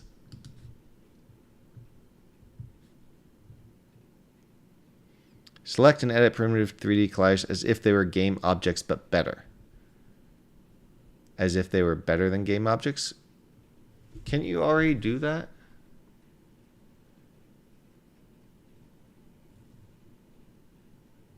I guess it's adding a few things.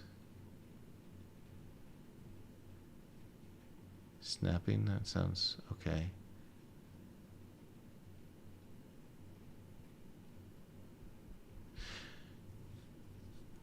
I don't know about you. I don't like putting many colliders on one object like that. I like to put them as children. But maybe that's just me.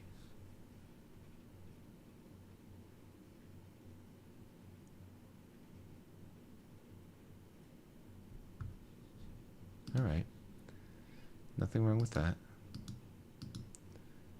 What else is new? Am I in the wrong spot now? I am. Somehow I lost my page and I closed it. What else is new on the asset store? Sound maps. River, seashore, forest. I get that. So these are just like regions for sound. And you can paint them. Rivers, forests, forest, rivers, seas, and other large areas with specific sounds are hard to represent via simple audio sources. Well, Sound Maps is here to solve this. Why didn't you lead with the video? I guess the image works really well. But yeah, you should have led with the video. All right, that's okay.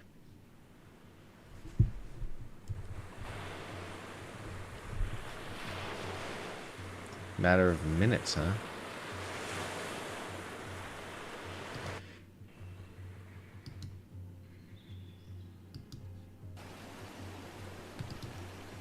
What I'm curious is the setup. 40-minute video. This creates drops into the scene a pre-made setup made by mapped area where black would be on the image a value of 0. So it's never fully 2D, but it almost is. Final school.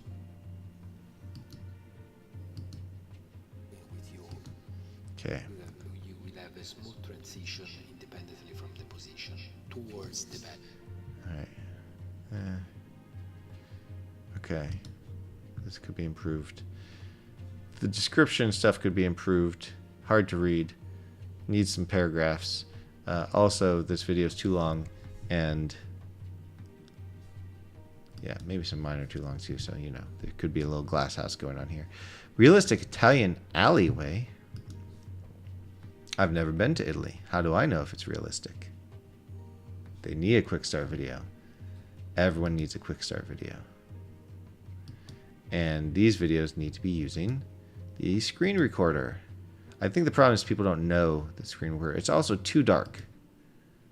Let's see it in the daytime.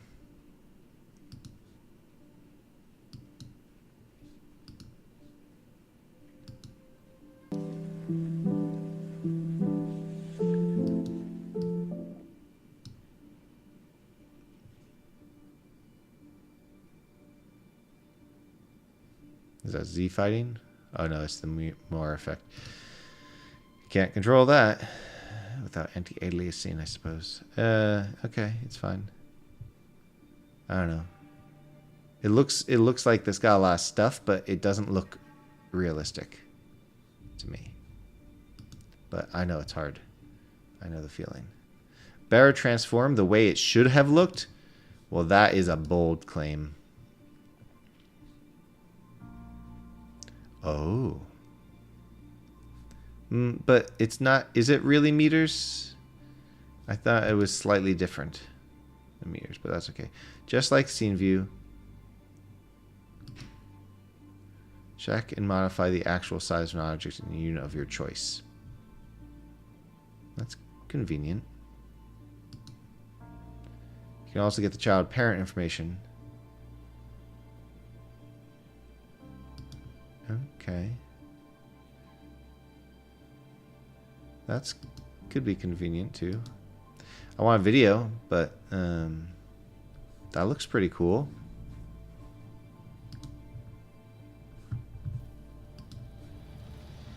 I don't Alright, sword and shield animations. Are they cool animations? I've not heard of a Ramster Z yet.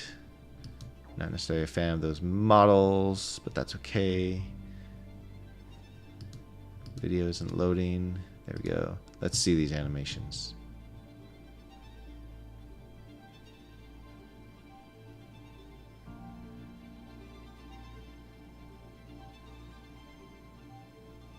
Stabbing himself in the thigh.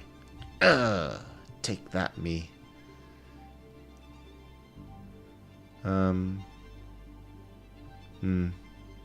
Okay. Problem is, I mean, it's hard to do animations when you don't want them to move, but these are better than many, for sure.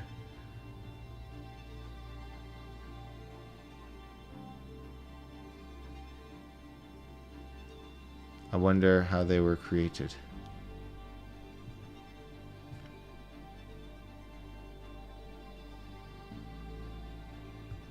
$115 blueprints for any gameplay is not included. You know what that tells me? That they were on Unreal first and then brought to Unity, because Unity doesn't have blueprints. And I bet this is actually Unreal. I wouldn't be surprised. That says for Unity, so yeah. That's fine. The animations work in both. Whoa. Cyberpunk Ultra Pack. This looks like a video game itself. This.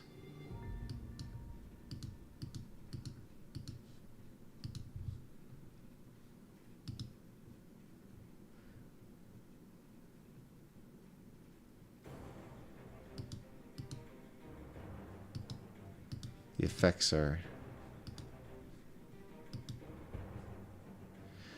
No root motion, huh? Oh well. Dragon Sand Studios. Inventory. Customizable inventory system. More animations. VR UI. Believe I like this composer. UI toolkit. Horror toys. Ew. Basic AI generated stuff, maybe. Maybe it's not AI generated. Sometimes it's hard to tell. What is this? Inventory Plus.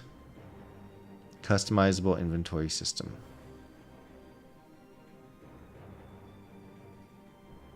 The thing about inventory systems, and I do this with the game modules, they're so bespoke.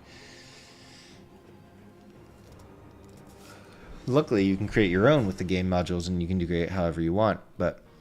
And the drag and drop one that I use is just the one that I create, so I'm sharing it. But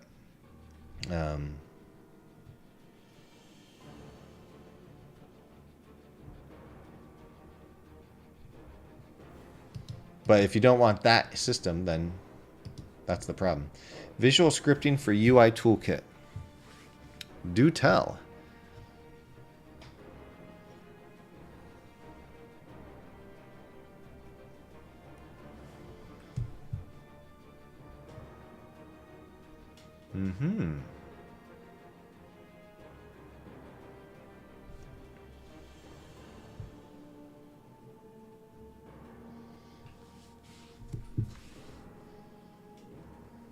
Whoa. Look at that.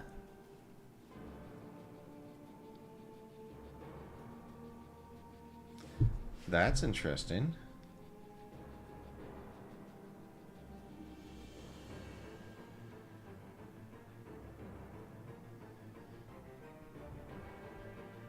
Why is it only $30? That seems pretty powerful from that demo. I would like to see more of the demo because the rainbow thing was really cool. I'd like to see more of what you can do with it. What's this? On start. UI document query many. Clear cache trigger. When it's cleared, pass the result list, I'm assuming. For each loop. Set color.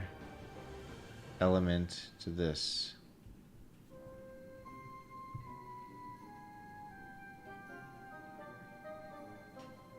Interesting. So at some point, all of us losers who are still using the older UI are going to have to move to the new UI. So stuff like this might be really cool.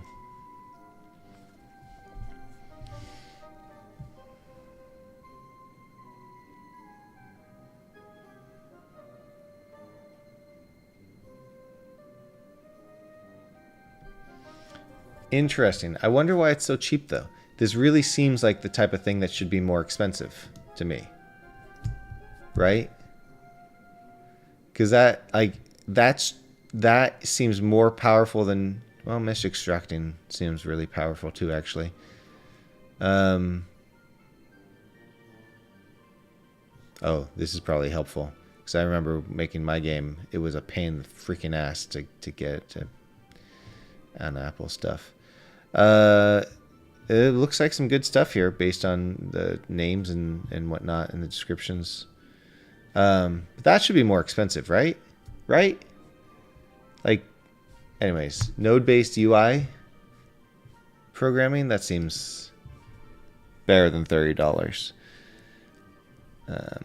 I need to get the Hydra release. We need to get that animated. It's been sitting on my computer way too long. The Hydra. It's always been a lower priority.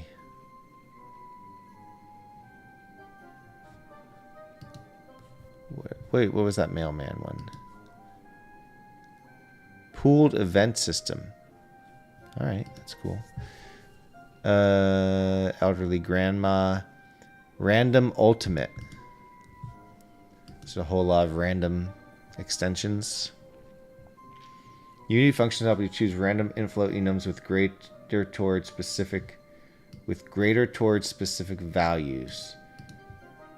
Create random arrays in shapes such as cones and cylinders. Well, description is lacking. Weighted random. Randomize a value from a list where each value has a weighted chance of being chosen. Have some sort of loot system? Why, yes, I do. Type in loot and treasure off from where with a weighted randomizer you can add all the loot you want to it with how likely you want it to be chosen. Maybe, but the reality is, for outpricing other assets, that's a losing game. Do you know why? Because and maybe other people are different. You guys actually tell me if you think I'm wrong here.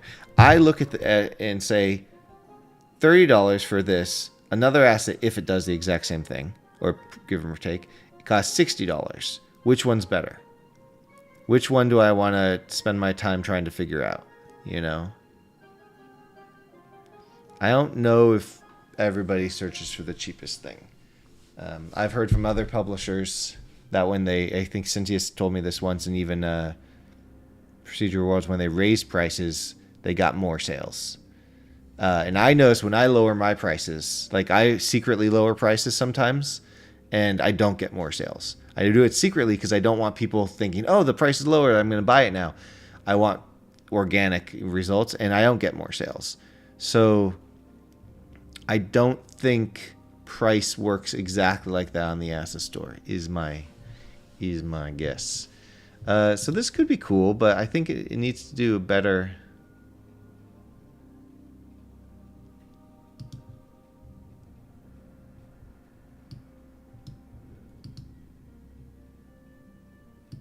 better job.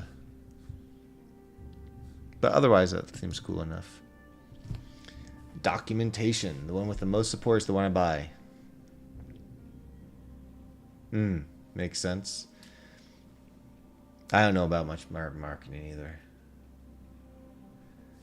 Yeah. It is an interesting thing when it comes to art. I look at the price for sure. I did that before I was a publisher as well. It came down to, is it going to look good in my project? And if the answer is no, then it doesn't really matter what the price is.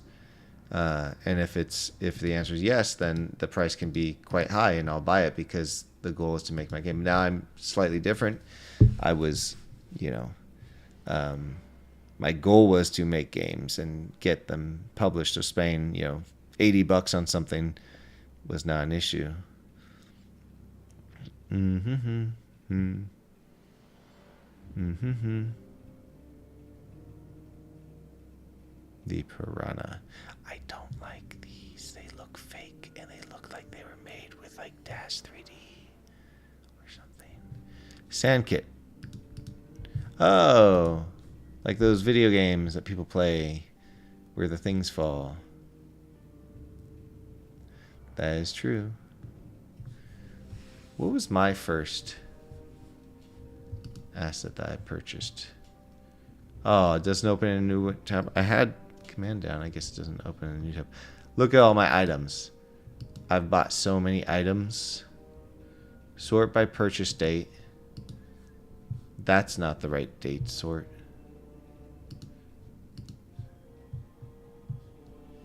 Can we just go to the last page? Last page. Oh, lies. Lies. It's giving me all my assets first.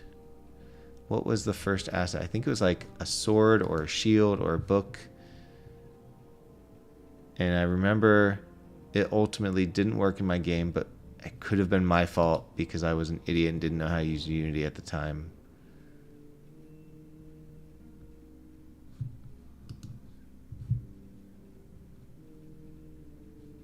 Master audio. Wow, that's a impressive one. Okay, so here we are. What was my first? So it's not gonna be these. It's gonna be okay. What? So okay, here we go. May 18th, 2012. No, that's the last update. Purchase date December 15th, 2012. November 30th, 2012. June. Oh my gosh. Oh, that's Nature I was thinking, not Nature Manufacturer, Manufacturer 4K. Yes, everyone loved Manufacturer 4K. So that was my first purchase, a Nature package.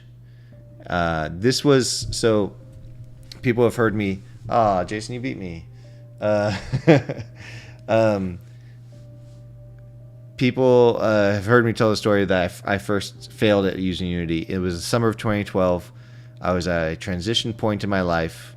And I said, I got a book. I saw Indie Game the movie. I got a book. I started using Unity. And then I got a bug in the book. And so I said, shit. So I gave it up and started studying philosophy instead. Taking classes at college and all that shit. I was an old person for the college. But then I went back. And apparently I went back around November with a character package. And then, I was making a image-based game. At the time, like at the bars where you have to spot the difference between two things, so you can see what I was buying for in 2012, and then 2013 I started working on the Barbarian, and you can see so a torch for the Barbarian. The first thing I bought was a torch. Well, I bought a bunch of things actually the same day. So I got a torch, a chandelier, medieval house, hand-painted furniture set, shantytown, brick set. All on the same day. Here's the swords I was thinking about. Yeah. A lot of these are still on the store. I tried to buy one of these assets from the publisher. I don't think I got a reply. The Make Your Fantasy game.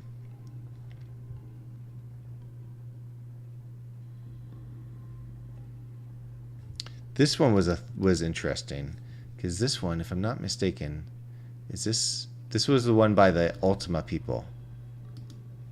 The people who made Ultima put stuff on the asset store and it didn't really work well.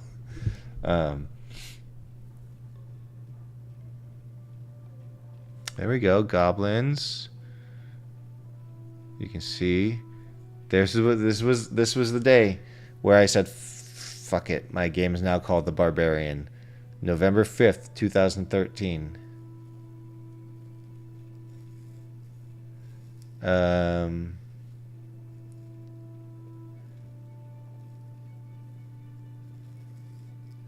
This package, I tried to buy this from them because I said to myself, they're not updating it. And this package has so much content, but it's all flat. It's all just, there's no normal maps, nothing. It's really low quality for today's world, but they had so much content that I was like, can I just buy this from you and then I'll have it updated like 1-to-1, just update everything, make new versions of every single thing. Because this is flat and it shouldn't be flat. It's 2013, but this was released way long ago. And the last release was 6 years ago. So anyways, that was a side thing. All right, we're getting to the weeds here, and I gotta eat some food. I'm getting hungry. 6,800 skill icons. That's a lot of skill icons. That is a lot of skill icons. It must have taken a lot of time to generate that, but these don't necessarily look. Why are they?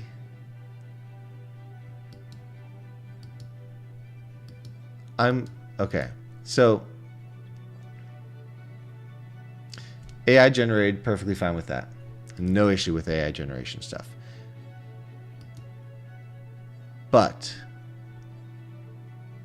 this is almost like it's lacking a direction, in my opinion. Like, why are these engineer skills?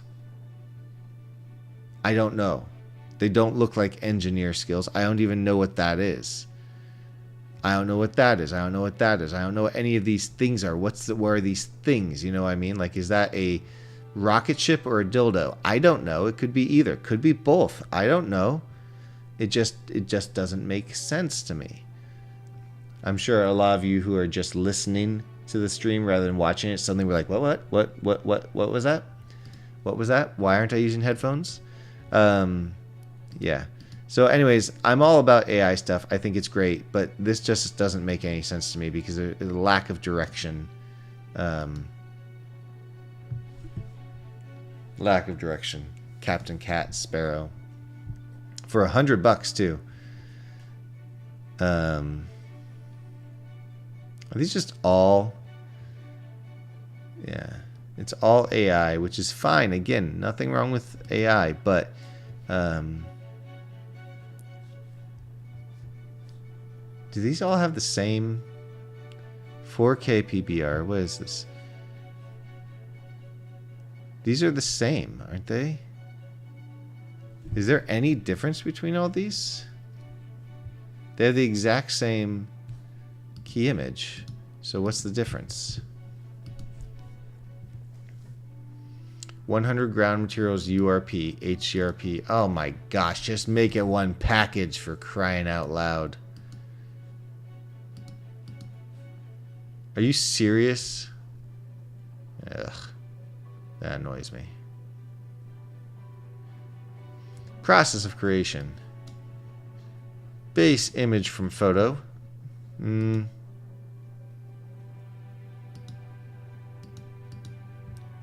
No, I disagree with that. I don't think they took photos of this. That doesn't look like...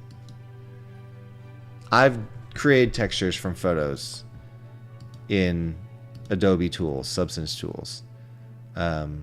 Plus, the normal map looks inverted. They're shiny, which means that they're not set up right. Fix using AI in painting plus AI tools of Substance Sampler. So, I don't think Substance Sampler is AI yet. Oh, hello, Papa. How are you? And hello, Tech Dave. Or you were already talking. I just didn't say hello to you. Maybe. I don't know.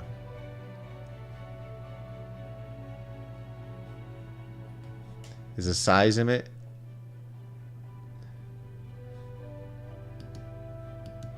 $5 GB? No, because the materials it's really just the materials that change for these.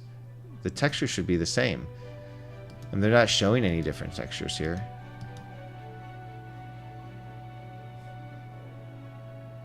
This is the The mask map can be the same.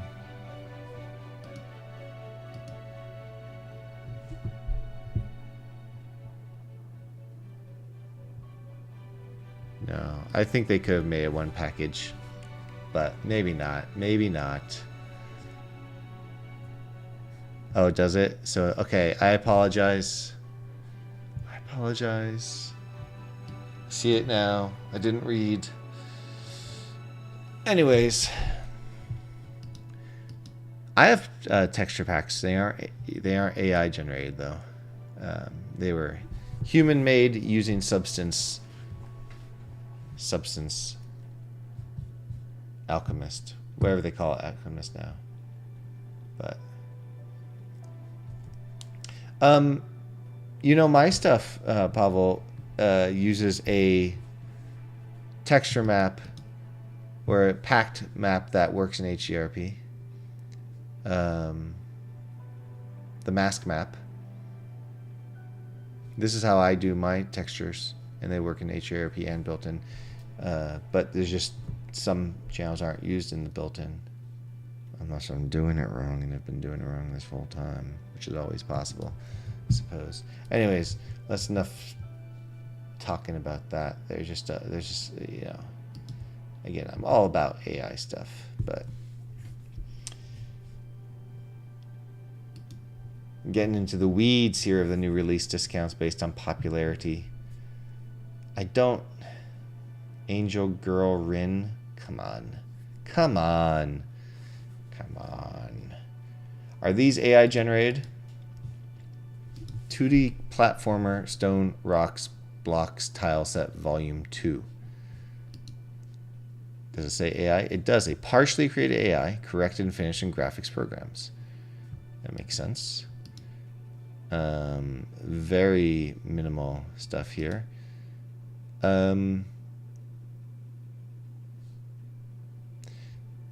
It looks like the angles are different here and here. And that would be my biggest concern. And that's the problem with the AI. It's very difficult. This angle is very flat. This angle is very angled. So I don't see how you would use these in one scene for that reason. It just wouldn't work, right? Am I wrong? And these are the same image. And that's the problem with AI, is you can't do that yet. You can't get the specific look like you might want. Is this AI as well? It's 3D. So no, I guess it's just really simple tanks and stuff. Cool. Yeah.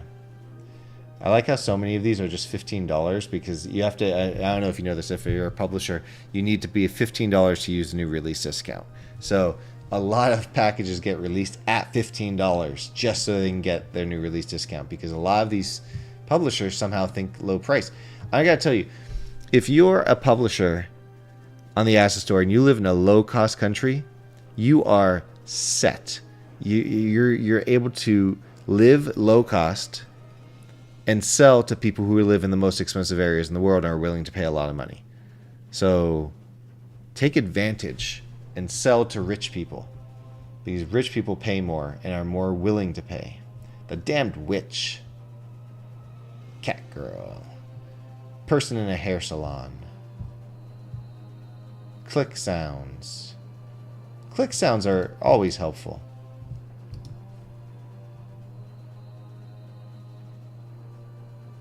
Let's hear some click sounds.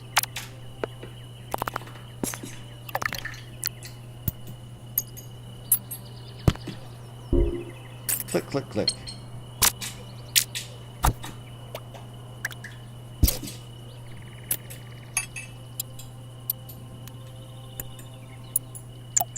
Ooh. I like it when the sound people say how they made it. It implies that maybe they didn't steal it and resell it. So I always appreciate that. But yeah, click sound package. Buy that, because that's like, everyone could use click sounds, right? What's this? Panetti. Are these AI generated? I don't think so. But they could be.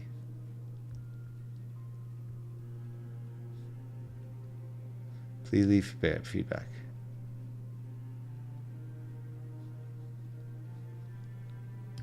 They seem very simple. Builder brain. Allows the user to generate 3 objects using ChatGPT. Do tell. That seems advanced for $30. Generate 3D objects. Here is a scene from Builder Brain. Everything in this scene was generated using Builder Brain. You can see a nightstand, a bed, even the hills and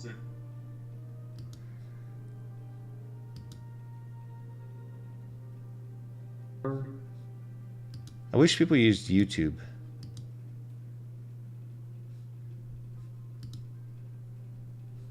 Prompting. Would you like to build a snowman? You better sing it.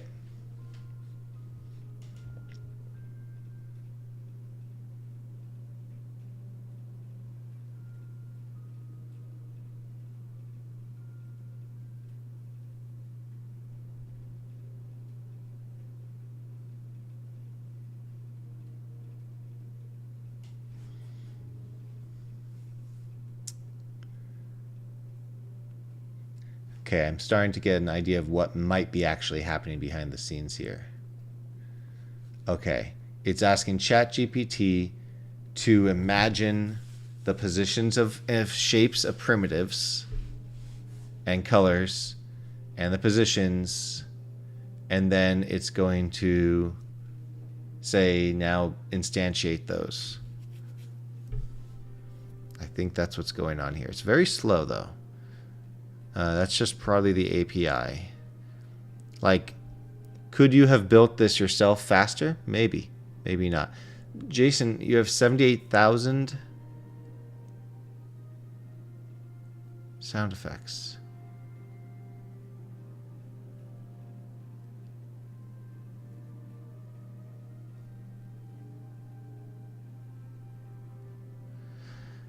So maybe you could have created this faster by hand. File name, snowman.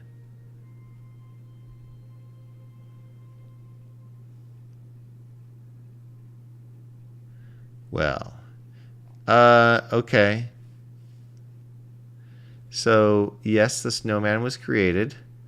Okay, so this is what I'm guessing this is doing. It's just, it's basically saying GPT. So let's chat. Let's ask Chatty. Let's see if this will work. Please create a. I need to create a complex object in Unity out of primitives.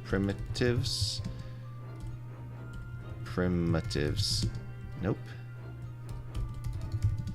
I need you to create a structure of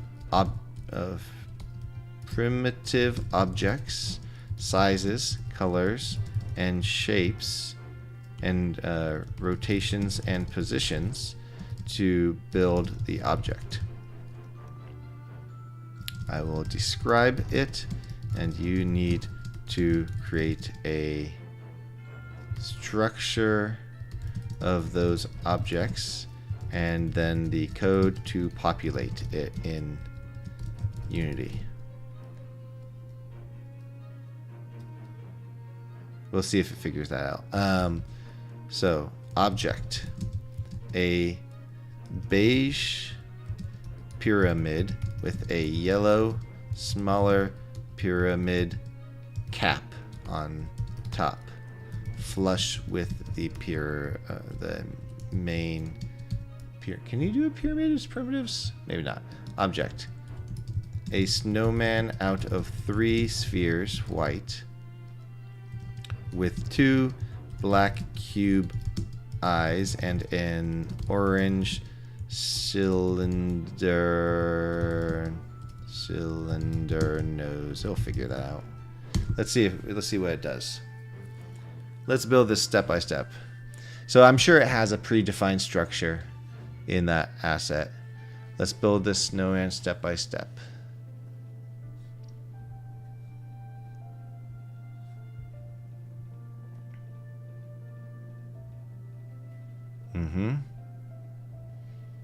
Next, we'll define a struct for the snowman, which uses those.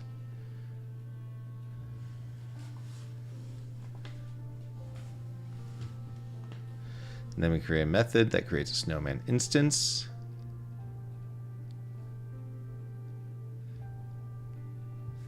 I'm gonna actually do this. Let's do this. I should be eating food, but now I'm curious. We're gonna do it in this game modules 4 package. We're gonna create a new folder, test, and we'll put these in here. So close that. What do we got here? Chatty.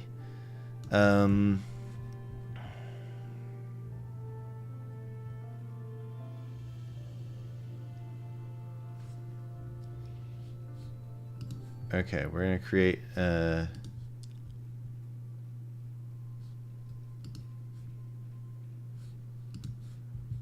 new script.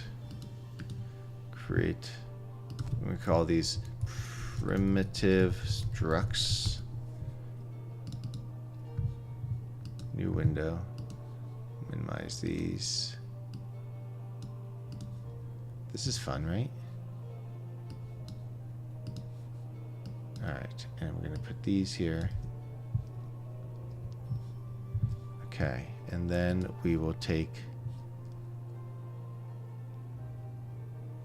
snowman struct.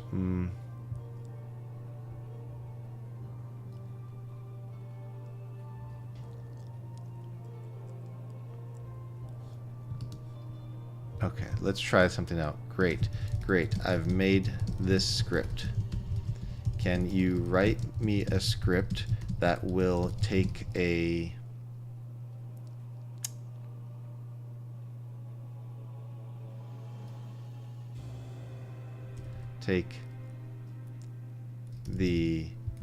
code from how are we going to do this? Because I don't really want to make a hard code snowman, but I guess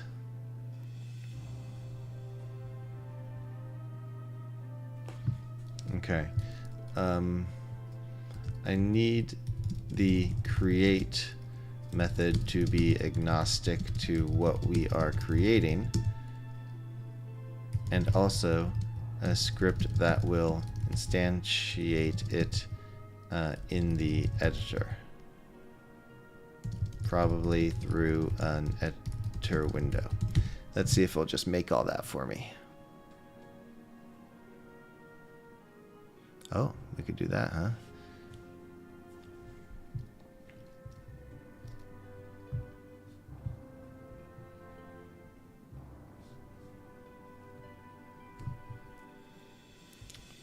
All right.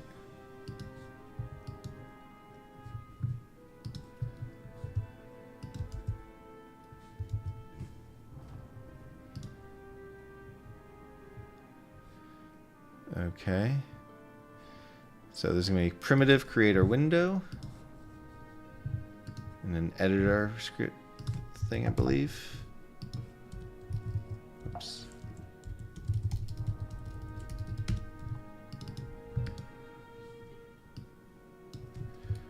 Primitive creator window.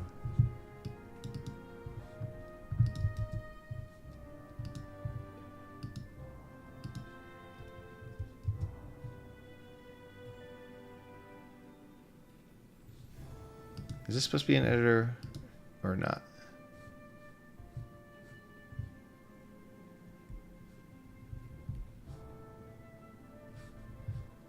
Nope, we're fine.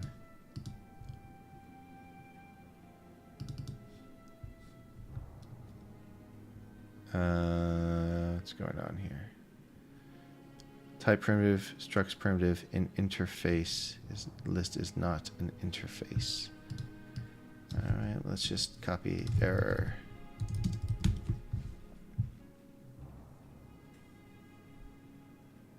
Oh. Well. Well then.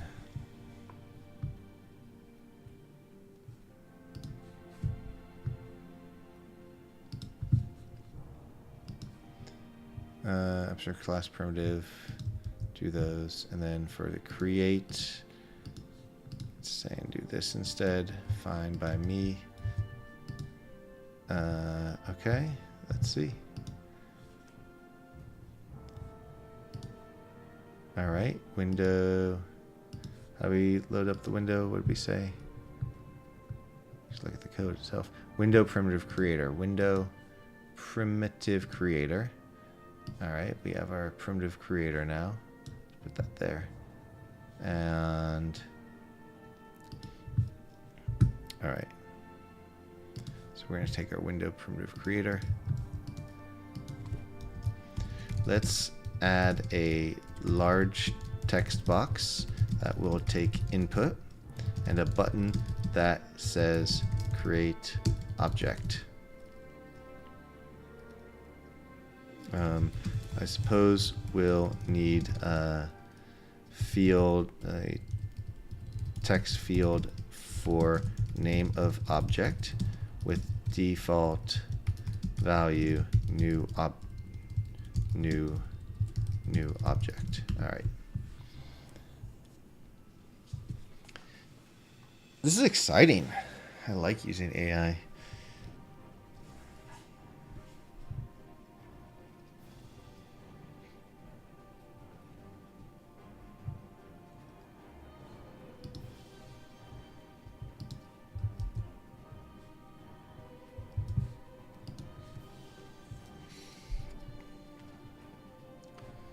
Okay, perfect. Good job, Chatty. And then we're going to do a little bit more. Okay, great, great. Now, let's make the create object method work. I'm going to ask you, the AI, to give me a text I can paste into the field. And the create object method will need to parse that and create the object. Let's see if it gets that. Yeah, you do. Okay. Okay. We can use JSON.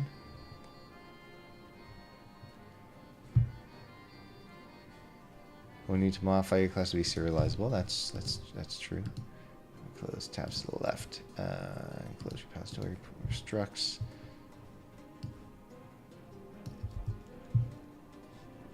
Okay. Now we need to define a class that we use to deserialize it. All right. We can just put that here, I think, then. In the create object method, we'll deserialize JSON string, then create the primitive based on it. Okay. Create object. Scene files. All right. Finally, here's an example. All right. How fast is this? Let's see if it works. Wouldn't that be cool? Oh, it did a thing. All right. Let's fix this first.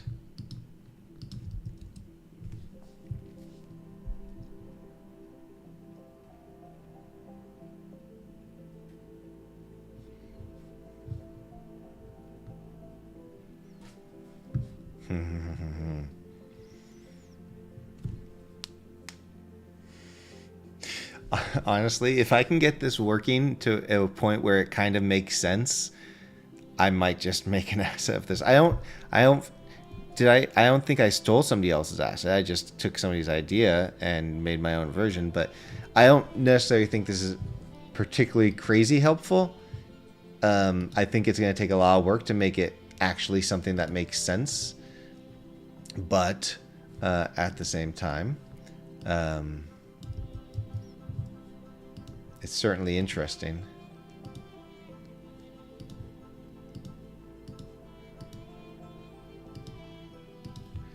And this is the type of thing that, you know, first of all, I would never be able to, I wouldn't know how to code this myself easily. Like, I could probably do it if I spent a lot of effort.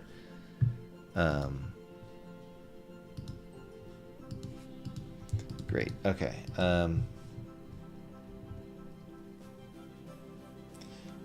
Quick update here. We need to make the object should be named the name we select in the window.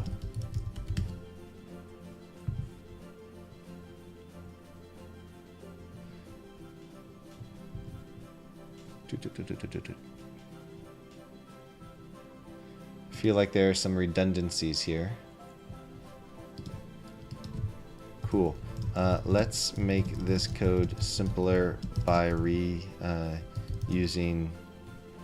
by creating methods for repeated code.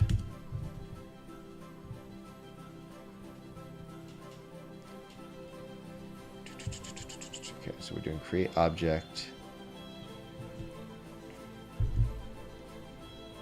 Game modules 5. I love how whenever like a new thing comes out, there's all these YouTube videos with like, so ChatGPT 4 came out, and all of a sudden there's all these videos saying ChatGPT 5, and they're just like clickbait basically. All right, so we create object and create primitive.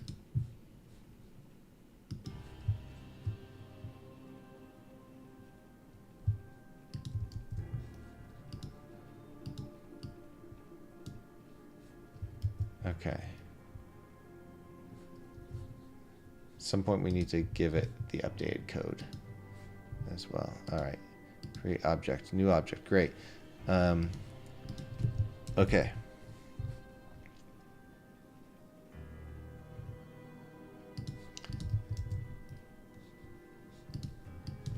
Here is our updated code. Please provide a text entry for this object. A sword using cubes and a cylinder for the blade and a sphere for the pommel. Let's just see what happens. We're just going crazy. Oh boy. Oh boy. We're gonna have to add rotation. Oh no, it has rotation. I wonder what it's going to look like. This is pretty exciting.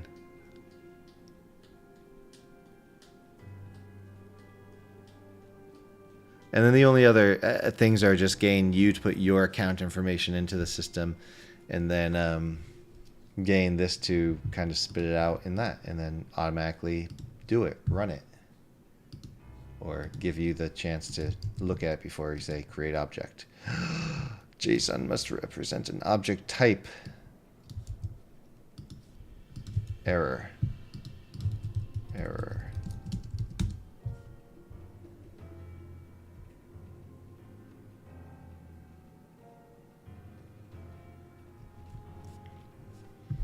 Really? Need to change. Let's create a wrapper for class primitive data. Okay.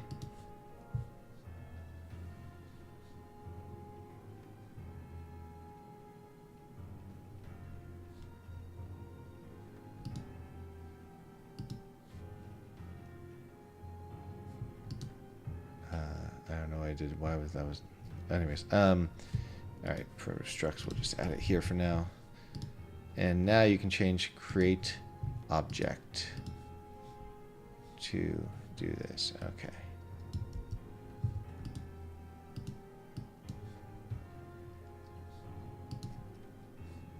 all right, now does this code work?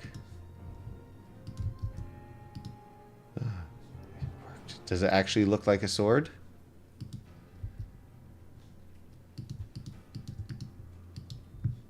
No. It just looks like a stick.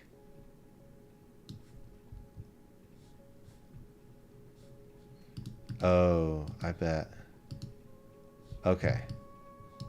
He created multiple objects. All right, so not quite there yet.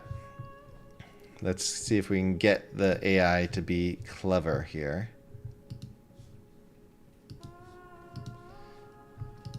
Great. Okay. Let's give it the updated code. Here is the updated script.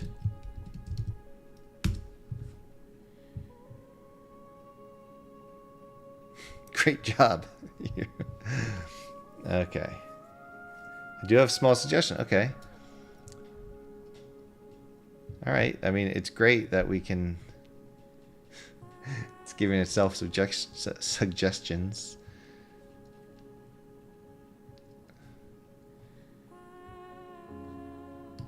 Okay.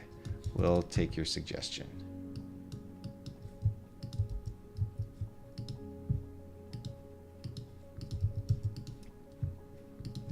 Here is the updated script. Now, we need to make sure that the objects created are all under the same parent. So, create an empty game object with the name as we choose in the field, and then put the primitives under that. Ideally, they will be named appropriately based on the prompt we get from you, the JSON info. Let's see if it can do all that, and then we'll work on actually making it look good. That is a good idea. Thank you, AI. I appreciate you making me feel good about myself. So nice, this AI.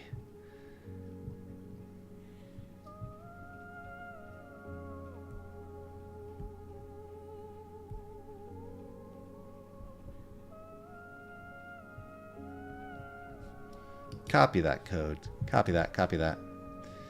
Create primitive and create object are being updated here. All right. Good.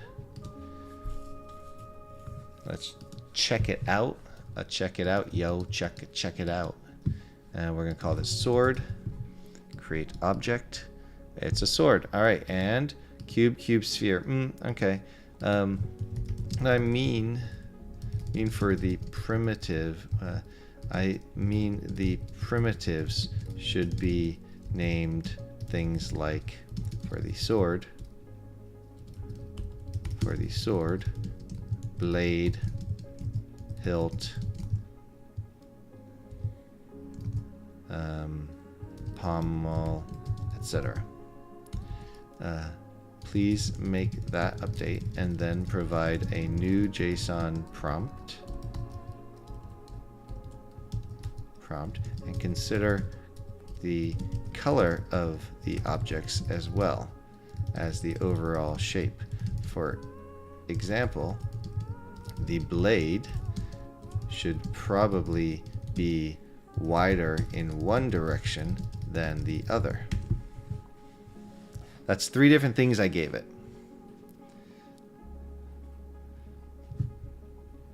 I figured it would have to change the struct because of the name or something. So primitive data. Okay, let's look at that. Public struct primitive data.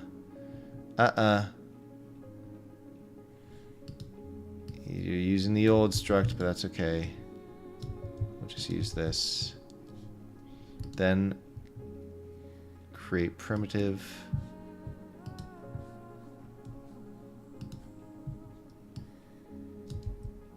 Gotta be careful here, make sure we don't mess up. Copy code. Uh-oh.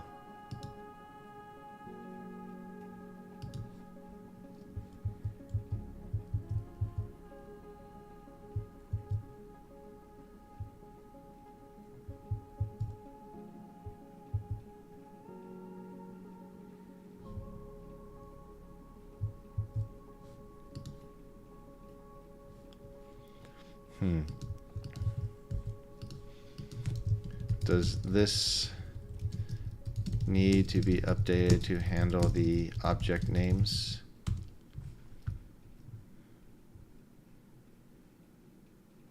Nope.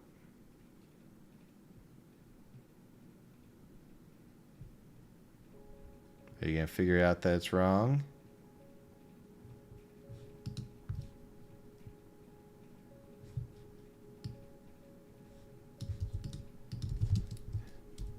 This is missing a parameter.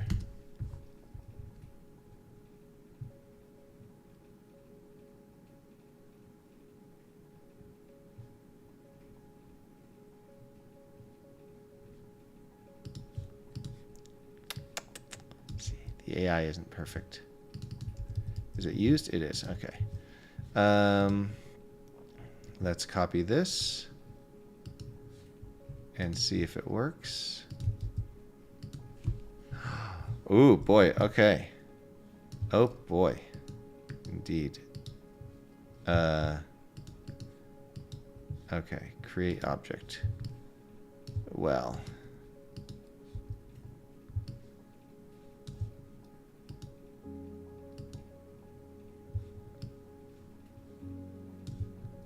Not quite.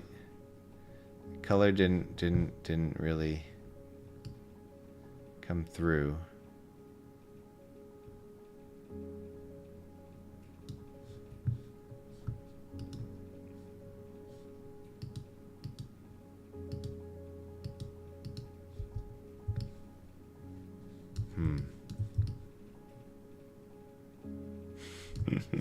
Thanks, Tech Dave.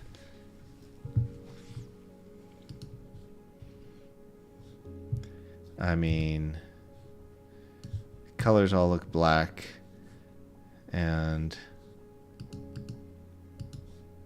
the names aren't coming through because, well, let's look at the code and look at what Chatty gave us. Custom name. Yeah, it should be coming through. Did I?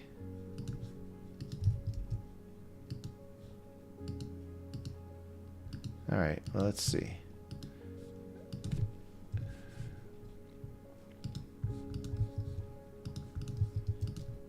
Here is the updated code. That and that one. The names are of the primitives are not being set properly. 2, the color ends up all the same and just black, it looks like. Let's see if it can figure this stuff out. That's what I said. Okay.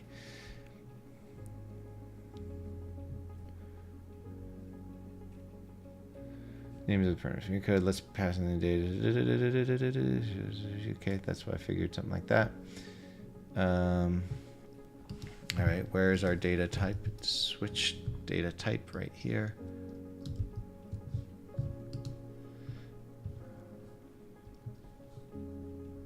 Color values RGBA. Yep, that would make sense as well. Game object create primitive. All right.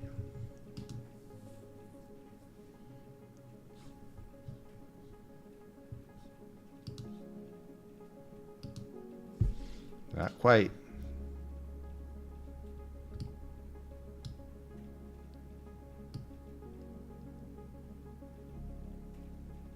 I mean, to be fair, the pommel is black in this.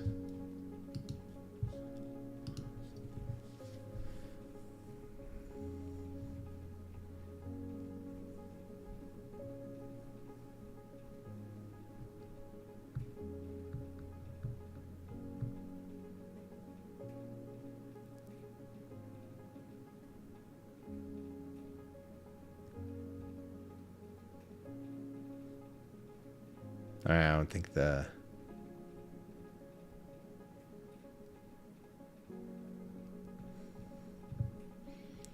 think that was right. Okay.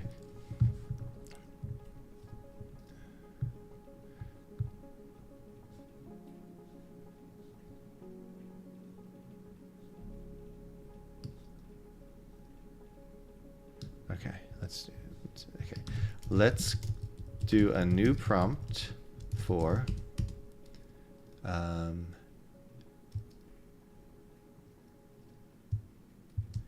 an axe.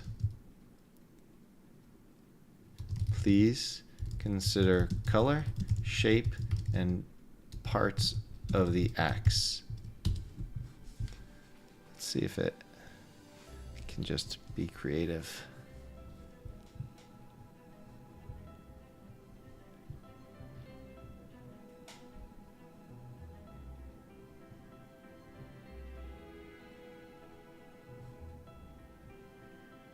It's still going after a pommel though. You don't need a pommel necessarily.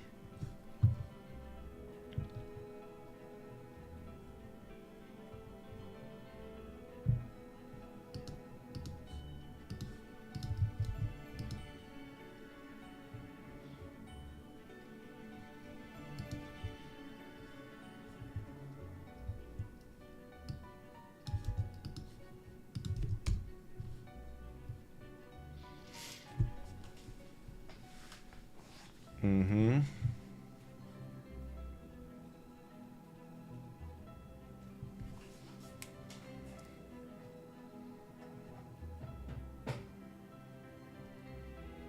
It's an interesting concept.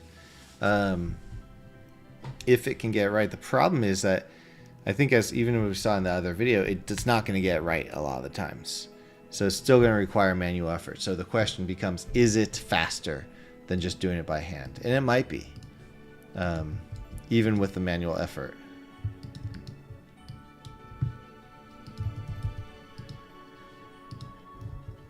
I mean, now it's just empty. Oh, because we're getting errors. All right. Well, yeah, I think there needs to be some additional work done to really control this, because this is just doing. Yeah, it needs to just be this format. It looks like. There you go. To really control the format and stuff and make sure it gets it right. The color is still not right. The pommel's way not in the right position. So it looked like this. Interesting. Interesting. It's a neat concept. One could imagine the future.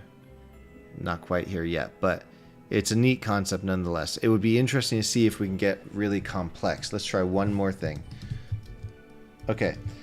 Please keep in mind the position of the objects in relation to the others to make sure they are in the right spot. Please provide a prompt for another axe. This time, please make it more complex using more objects. Interested to see how you design the shape, size, rotation, and scale and parts of the axe. It does, yeah. We'll just leave it there. See what it does.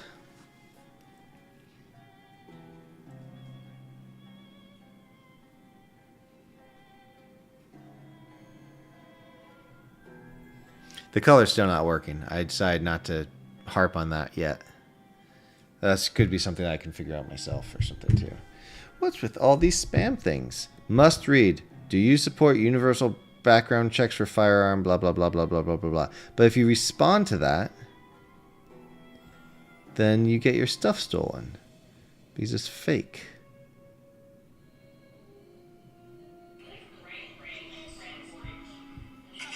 Oh my gosh.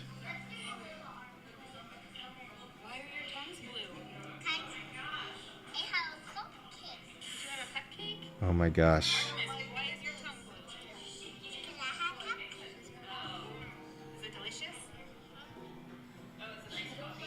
My friends, nieces, and such are eating blue cupcakes. Alright, let's see if we can get complex. But we need to not have all that. We know that.